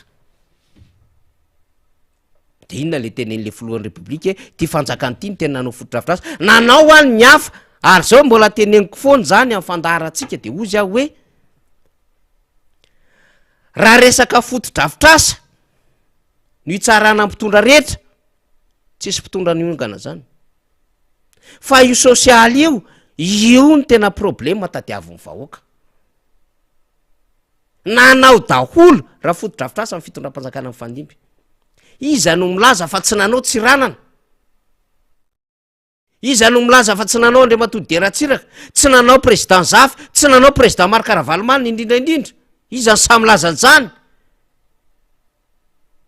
toko ty atao amintsika am'teny zao mbola eo ny fotodrafitrasa natao président Tsiranana mbola eo ny fotodrafitrasa natao président Deratsiraka président Zafy président Ravalomanina président Rajaonarimampianina ary tsy fotodrafitrasa kitoto fa goavambe fa zao tsy nirairainy reny tsy nanaovana oeraoery reny satria asa normal la natao hoe fitondram-panjakana zany tsy maintsy anao sekolo aho ny fanjakana rehefa mitombo mponina mitombo ny fokotany mitombo ny commune mitombo ny district normal zany fa tsy zany reriavanao prévision zany programme tsotra zany fa hoe ahoana no hahafahanao manatsara ny tontolo ara-toekarena le firenena de ozy le olona nampiteneniny zay sy roboroboana iteny mbola tsy nisy an'zany resaka vidim-piainana nidiny zany nge fa niakatra foana effectivement fa tsisy tonga de hiakatra 100 zany fa mandeha pazapa io satria misy ny atao hoe fitondram-panjakana de voagere voakarakara voatatana tsara le firenena de tsisy fiakarana vary 100% zany vidim-bary fa mba farafaratsiny 10-15% vidim-bary ohatra hoe anatin'ny rotaona miakatra 10-15% ny siramamy satria misy usine marobe misokatra eto mitobaka ny siramamy eto an-terana eny ary azo atao no mistabilize any io satria rehefa be ny société azo ampidinina io possible koa zany tsy voatery vidy siramamy 5,000 ny kilao fa azo atao manao any siramamy io 500 na 3,000 ny kilao nalatsak'izay mihitsy aza na 2,000 satria betsaka le izy iny na afaka mamokatra siramamy ka tsy maimporte tsika am'izay fotoan'izay ny fanjakana ny tokony mamprisy an'zany ny lafarinina ny menaka maninona ny tsy maintsy ty hita ty foana no mba manana fahafahana isokatra fa aiza ny hafa de mody manokatrokatra kely vitsivitsy eo fa tsy le izina ngeza be ahafahany tena opérateur betsaka niny te hanao an'io menak'io e akoatran'io ny importation be da be mitsofoketo de tsy tafidina tsony le vidy menaka fa miazo azy eo amin'ny 9300 9400 sy 10 000 ariary eo de misy ary am'izao fotoana zao 20 000 ariary menaka kasite ray litatra fa raha malalaka le izy zay le anjara ndraikitsy le fitondram-panjakana mampirisika ny secteur privé hanokatra orinasa misy usine be da be raha resaka huilerie resaka minoterie resaka cimenterie marobe ny azo foronina eto tamin'ny farany taona vao nanofy le filohan'ny repoblika hoe hanao cimenterie tsika azo atao mampidina an'le izy fa ny fiakarana koa azo eritreretina fa tsy tokony hoe hiakatra 50%. Comment se fait-il menaka vidinao 4,000 ariary ny litatra tamin'ny 2019 tampika eo le izy ray alina ariary aty amin'ny 2021 2022 tsy miasa le fitondram-panjakana zany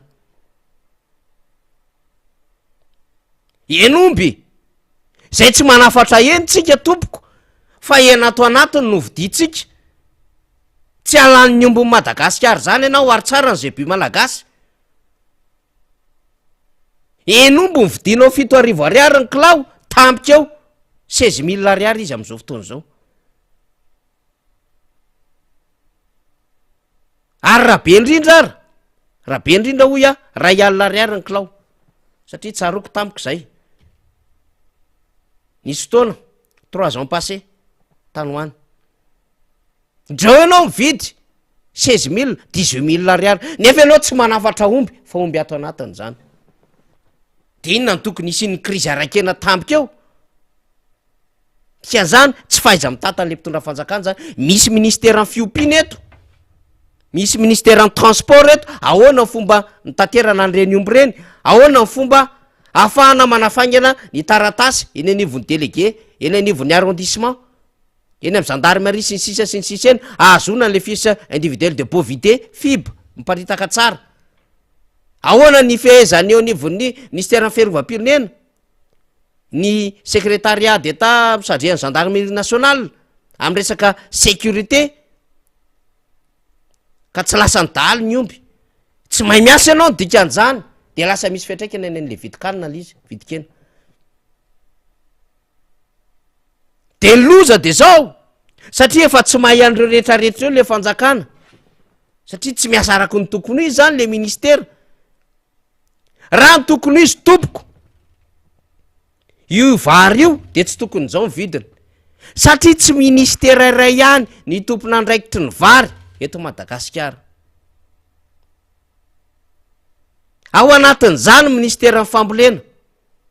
zay tokony manatsara ny barazy. Ahoana ny asa ministera ny fambolena? Vitan'izany misy aoany amin'ny barazy marobe na tohadrano marobe hamatsy ny rano eny Atambary petraka amin'ny fanontaniana. Efa ny zara-mahasom-bolo ve le ministera? Zay le tena ke ina moa ny andanan'le filoham-pirenena ny zara-mahasom-bolo asa ministera anie zany. Nanao banque de semence tamin'ny andron'ny président Marc Ravalomanana. Zao nareo vao mizara semence sy matériel agricole.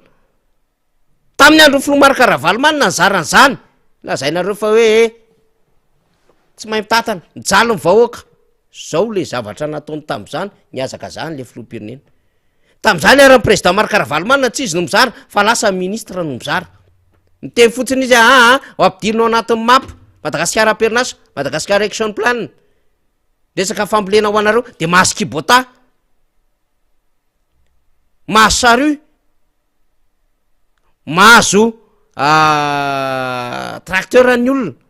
facilité na fomba azony an'izany. De betsaka ny tatsa efa mba nahavidy moto, Honda moa no nalaza tamin'ny fotoanandro tamin'izany fotoan'izany. Satria mahay mitatana le fitondram-panjakana. De manao ny asa le ministera ny fambolena, manamboatra barazy, manamboatra irrigation, mampiofana, mitondra karazana projet be da be, de mitondra ny tony PSDR tony, mitondra ny tony CCPREAS tony. Misy karazana mbola tsy tany amin'ny ministera ny fambolena zany fa hafa zany famatsim-bolo zany. De miasa koa ministera ny finance sy ny économie, mampiditra le resaka microfinance eto Madagasikara de afaka mindram-bola ny tatsaha. Betsaka ny otiva tany ambanivohitra tany de mbola misy hafa ihany koa. Tateo aoriana izy vao misy baobab, tateo aoriana izy vao misy IPM, misy ny ASEP marobe. Mba hahafahan le tatsaha sady mametraka vola no mba mindram-bola de tsy cotiser izy de mifampidy conseil d'administration izy rehefa avy eo. Zay vao tonga aty le ministera ny varotra. Asa farany aneny nataon'le ministera ny varotra hoe zao mizy mefa miampy fantsifana. Dikan'izany tsy tokony ho lafo ny vidim-bary eto Madagasikara. Satria départementa be da be no miasa manatsara n'izany vokatra zany vao tonga eny amin'ny vilany voaka malagasy. Fa anankiray ny te hisongadina de hoe ray manao an'le asa de tsy makaiza lizy. Inona moa ny andrasanao an'izany? Tsisy dikany, kitoto. De tsy gagitsika raha ohatra an'izao. Zay le asa le fitondram-panjakana. Ka ho an'izay miteny zany de tsy mbola nisy vidim-piainana nidin'izany fa niakatra foana io. Fa azo atao mampidina an'io, fa azo atao ihany koa mijery amin'ny fiakarana io. Fa zao aiza le andraikitry ny fitondram-panjakana fa ny tena zava-dozo ya ambany lay fa efa mividiny le vaoaka malagasy le pouvoir d'achat raha jerena PPA atsika ambany de ambany de ambany satria karaha raisinao ho any zone France 160 000 ariary 200 000 ariary efa mifolotra ary ny ankizy am'izany mba miakatra kely tsisy herinandro zany betsaka ary zany herinandro nyteneko zany de lany andohy hofatrano farany tena hoe hofatrano tena mijaly ny ankizy mifolotra eto Antananarivo 300 000 francs raha mananjana ankizy de ohatrinona ny ekolazana zanaka ray na roa de aiza mba hinanan'le olona sakafo de zay le pouvoir d'achat tsisy donc mila tsaraina ny karama raisy ny lay mpiasa tsy miakina sy mpiasa mpanjakana karaha tsara ny pouvoir d'achat ampy ny karamana miroborobony ny orinasa amina secteur rehetra na textile io na resaka tourisme io na transport io tsara ny lalana zany ny andraikitry ny fanjakana fa misy efehany amin'ny socio-économique zany ka rehefa tsara ny lalana tsisy ny zuran'ny fiarakodia rehefa tsara ny lalana tsy misy perte de temps ny olona manentsika ny asana rehefa tsara ny lalana mivoaka mivokatra fa zany rehetrarehetra zany de tsy voakarakara n'le fanjakana de zao zavatra mahazo atsika mamaky ianao 2 ariary vakio maraina de manontany aminao eto mankany amin'ny épicerie iny de miteny aminao fa 100 ariary ao anatin'ny ray andro de ataoko hoe manambady amanjanaka ianao vidio ny vary vidio ny laoka vidio ny menaka vidio ny labozia de le stade tsy maintsy manina ny imprévu kely samy hafa amin'ny frais tsy maintsy jerevana de anontaniko anao ohatrinona ny ambolanao de ozy ny olona ohatran'izay de tsy hita sady le vola ka maivana le vola atsika tsisy dika antsolo ka de le fanjakana zay engeny tena tokony asan'le fanjakana e fa tsy matikambo mizesta te ho deraina dedaka hoe zay tompoko de nahavita fotodrafitrasa ndrehetra ho ananao an'io daholo fa tsy anao rerina nahavita an'io raha za miambo hoe ianao ny tena nahavita fa betsaka ny nahavita lavitra no ianao saingy zao naintsinjo ny sosialim-bahoaka inona moa ny tenen'ny président Marc Ravalomanana an'izay namboariko ny lalana tsy nahafaly ny sasany zany fa ny lalana gazo any izy ake io e izy hitatsika ake io tsy miazakazakinareo am'izao fotoana zao de anamboatra lalana zarazarynareo raha mahavita 500 na 1000 kilometra raha totaly ny lalana vitanareo 9200 vita ny président Marc Ravalomanana tamin'ny mandahana mba hita ihany zany amina lalana praticable azo ampiasaina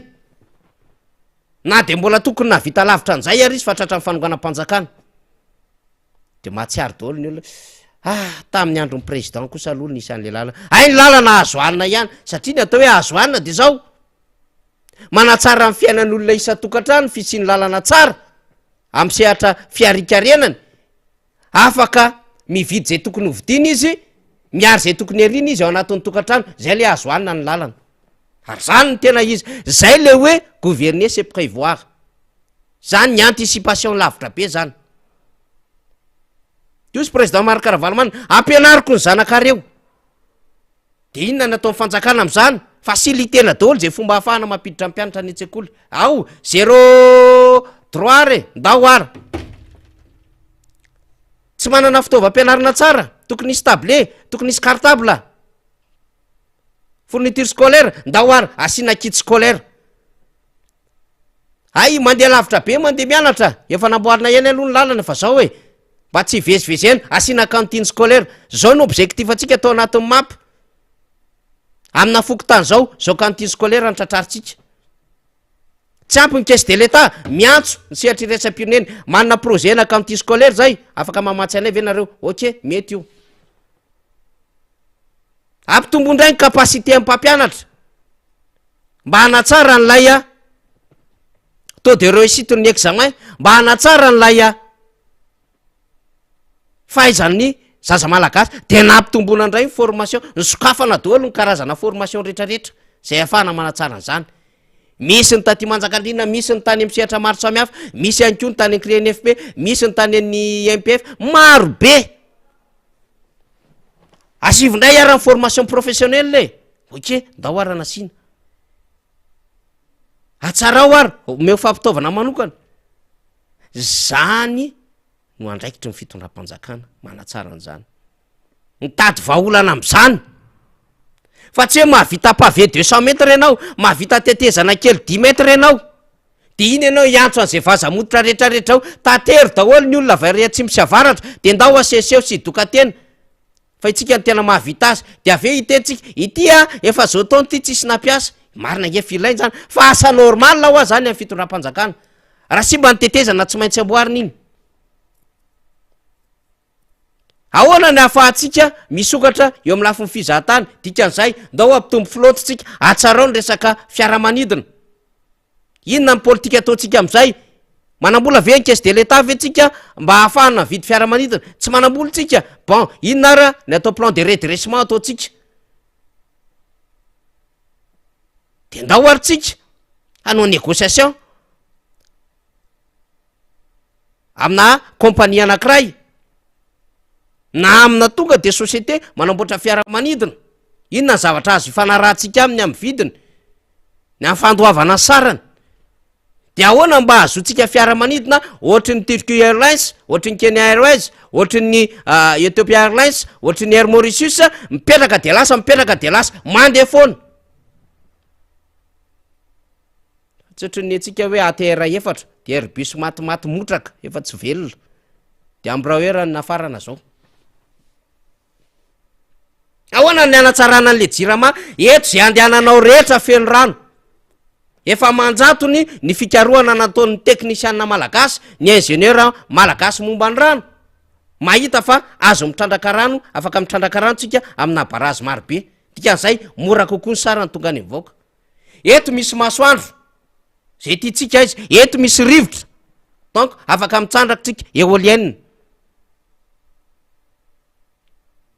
marobe na ny charbon fa io moa misy adevitra hafa le charbon ny sako io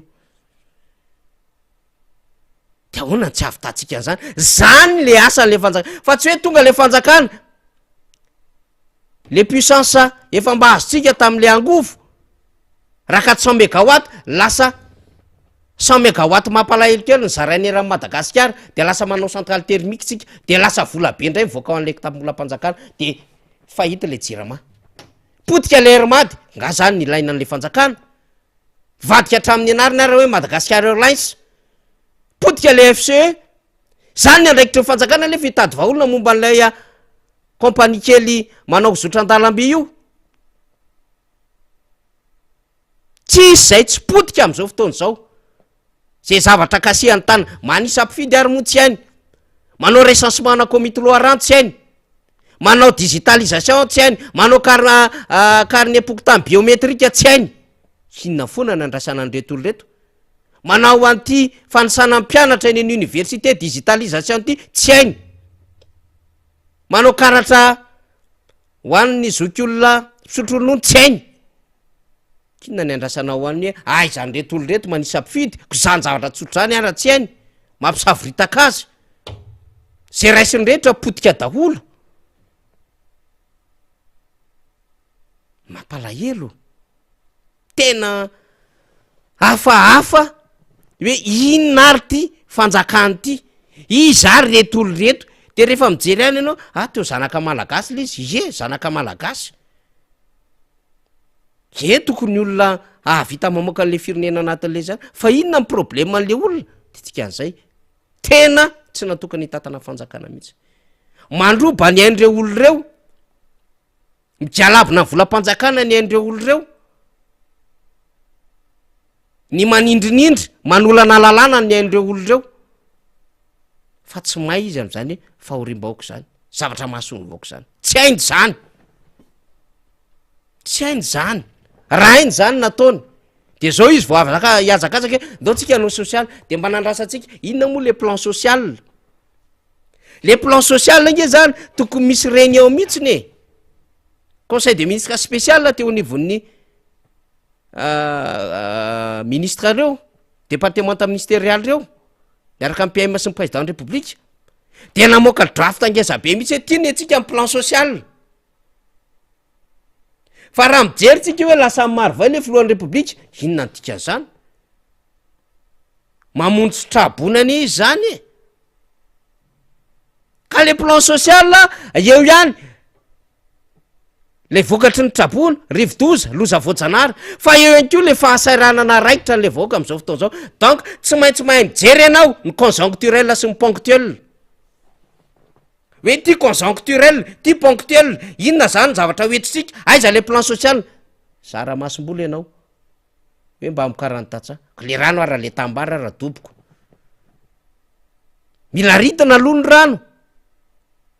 atsaraina andray. Za zao de maneritreeritra mihitsy hoe nde niazakazaka tetsy ambolo ny filohan'ny république nijery an'le tambary potitsy, nanaka any ambotr'olo mahitsy jery an'le tambary femy fotaka, fa tsy nanao an'izany izy. De fahaizanao mandanjalanja ihany ko ny atao hoe mpitondra fanjakana ianao zany de mahay mandanjalanja ny solution sy ny problème. Ny anao problème be da be, le solution zara fa misy, de manoatra n'izao le balance, ity problème ty solution ty,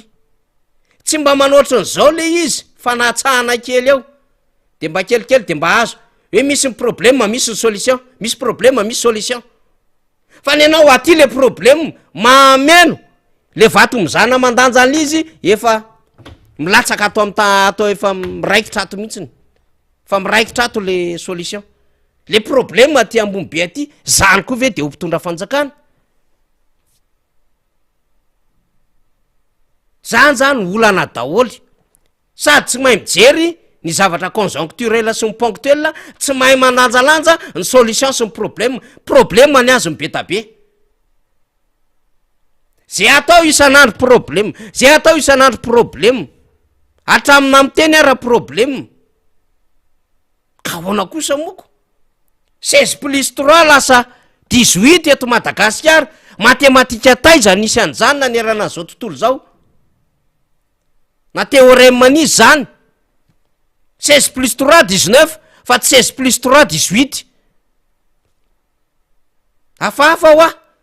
de aizany tsy ho diso daholo ny calcul zany ane de fa manimba zavatra be zany e. Nde hanao resaka arithmétique ianao nefa tsy hainao filopirenena fitaratra, omby vosotra tsy hainao, manimba zavatra be zany. Tantara-pirenena tsy hainao, dadabe tsiranana 1980 resanao, alors que dadabe tsiranana 72 nefa niala teo. Misy zavatra kely ohatran'izany kanefa goavana eo amin'ny fitantanana an'le firenena izy. Tsy natokana ho mpitondra fanjakana nareo, tsy natokana nareo, zavatra hafa ny hainareo côté business. Fa resaka hoe gestion de l'État, gouvernance, état de droit, tsy hainareo tompoko zany. Ampanetretena andresana an'izany. Enoy ny feoan'ireo vahoaka miantsoantso, potika reo ny fiainany, enoy, naiza lianao potika ny fiainany. Jerevo ny fitaraina n'ireo mpamboly lavany, reo commissionnaire andavany, satria misy commissionnaire io lavany io, ary reo ny tena anisany mampiroboroba an'io asa io. Mahay mifandray amin'ny mpandrarà, mahay mifandray amin'ny mpamboly, ny préparateur acheteur. Jerevo ny fiainan'ireo olon'ireo any ambanivohatra. Olona nanana kanaly saty tsara nge reo vahoaka tatsara eo e. Tafo-bozaka lasa tafo-taolona. Trano azy efa mba lasa semi-dur amin'ny parpaing, efa mba nisy congélateur atao an-tranony. Afaka mijery télé izy amin'ny panneau solaire, amin'ny batterie, misy an'izany, misy convertisseur, misy régulateur. Mba misy seza salon cuir reny ao an-trano na any ambanivolo any, miditra lavitra be anao mahita an'izany, ny ainako zany. Satria inona ny antony? Tsara le vokatry ny tatsaha. Bois kely 22 ans, mandray vola 400 millions de FMG tam'izany. Mijery vidin-javatra malemy aminay io, dikan'izany zakanay tsisy dikany aminay. Io ary bière 5 000 ariary, malemy aminay edy to mame 20 000 ariary. Zao tsy afaka manao an'izany tsony le olona satria na le 25 000 francs ary le 5 000 ariary tsy ananany anaty poche satria simba fiarikareny le resaka lavany. Nampanantenanareo zavatra kitoto le olona langainareo. Zao menjera le vidin'le lavany de normal raha mihetsika sambava mihetsika mananara. Maromaro mifaritra rentsika am'izao fotoana zao amin'ny information fa hetsika. Zay nefa ny andraikitry fanjakana manatsara n'le vidina lavany. Mitazona an'io an'le prix an'iny. Fantatra nde tsy maintsy misy foana ny atao hoe crise samihafa mety isesisesy de andraikitry le fanjakana zany miprévoir, miomana, mianticiper raha sanatry n'izany tonga ny endrika crise samihafa. De itsika tsy hoe crise avida teto Madagasikara ka hoe asaiky ny caisse de l'État tsisy ninina natao fa zao mbola nisy fanampiana mesehatra iraisam-pirenena 700-800 millions de dollars fa lasa aiza le vola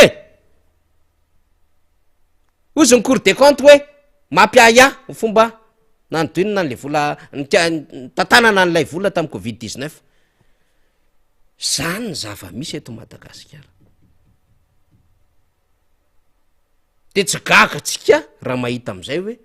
ny sarety mialohan'ny omby miantso observateur anara-maso an'le fifidianana, le fifidianana tsy fantatra hoe rovina. À 7 mois, à 8 mois avant l'élection ianao tsy mahalala akory ny ianao hoe rovina nge ty fifidianana ty. Le candidat tokony homana mialoha anao pré-campagne ampafantatra ny momba azy any ampifidy fa tsy mbola campagne. Hijerijery ny rafitra samihafa. Tokony efa hijery ny programmany miadapte ny situation sur terrain tsara vety. Mamatapatatra ny zava-misy any amin'ny fiarahamonina zany nge natao ny candidat tsy mangalatra départ zany fa zany ny atao hoe pré-campagne. Ary ny vahoaka mila mahafantatra andreo candidat maromaro mandalo eo masina fa tsy hoe amin'ny campagne izy vao hafantatra an'izany. Ino rakoto ohatrany tsy de mahasotra kosako ohatrany tsara tare ino raha be avy aiza edy iny avy amitsika atao mandalo ndray randry azala itao amin'ny candidat zeny oy tsy ratsy mba mandalo ndray ohatra rasoa de mba manana le olona zany fomba fijery fa tsy vereverezinareo am'ty fatifatana kaskety lamba hoany polo nylon sy ny sisa ty le olona na ty sakota fa mba afaka am'izay le olona amina idéologie raha zany hevitry raha ihany zany ohatry ny tsara eny fandraso aloha fa azo diniana koa ny en'le raha matonandalo tetriny zay natao hoe pré-campagne fa la maintenant mbola tsy mahafantatra mihitsy le olona hoe rovina exactement nanaovana élection eto Madagasikara. Na le basket fond raha tsy fantatrao hoe ovina ohatrinona le seni tsy fantatrao exactement hoe ohatrinona ny vola ilainy karakarana fifidianana.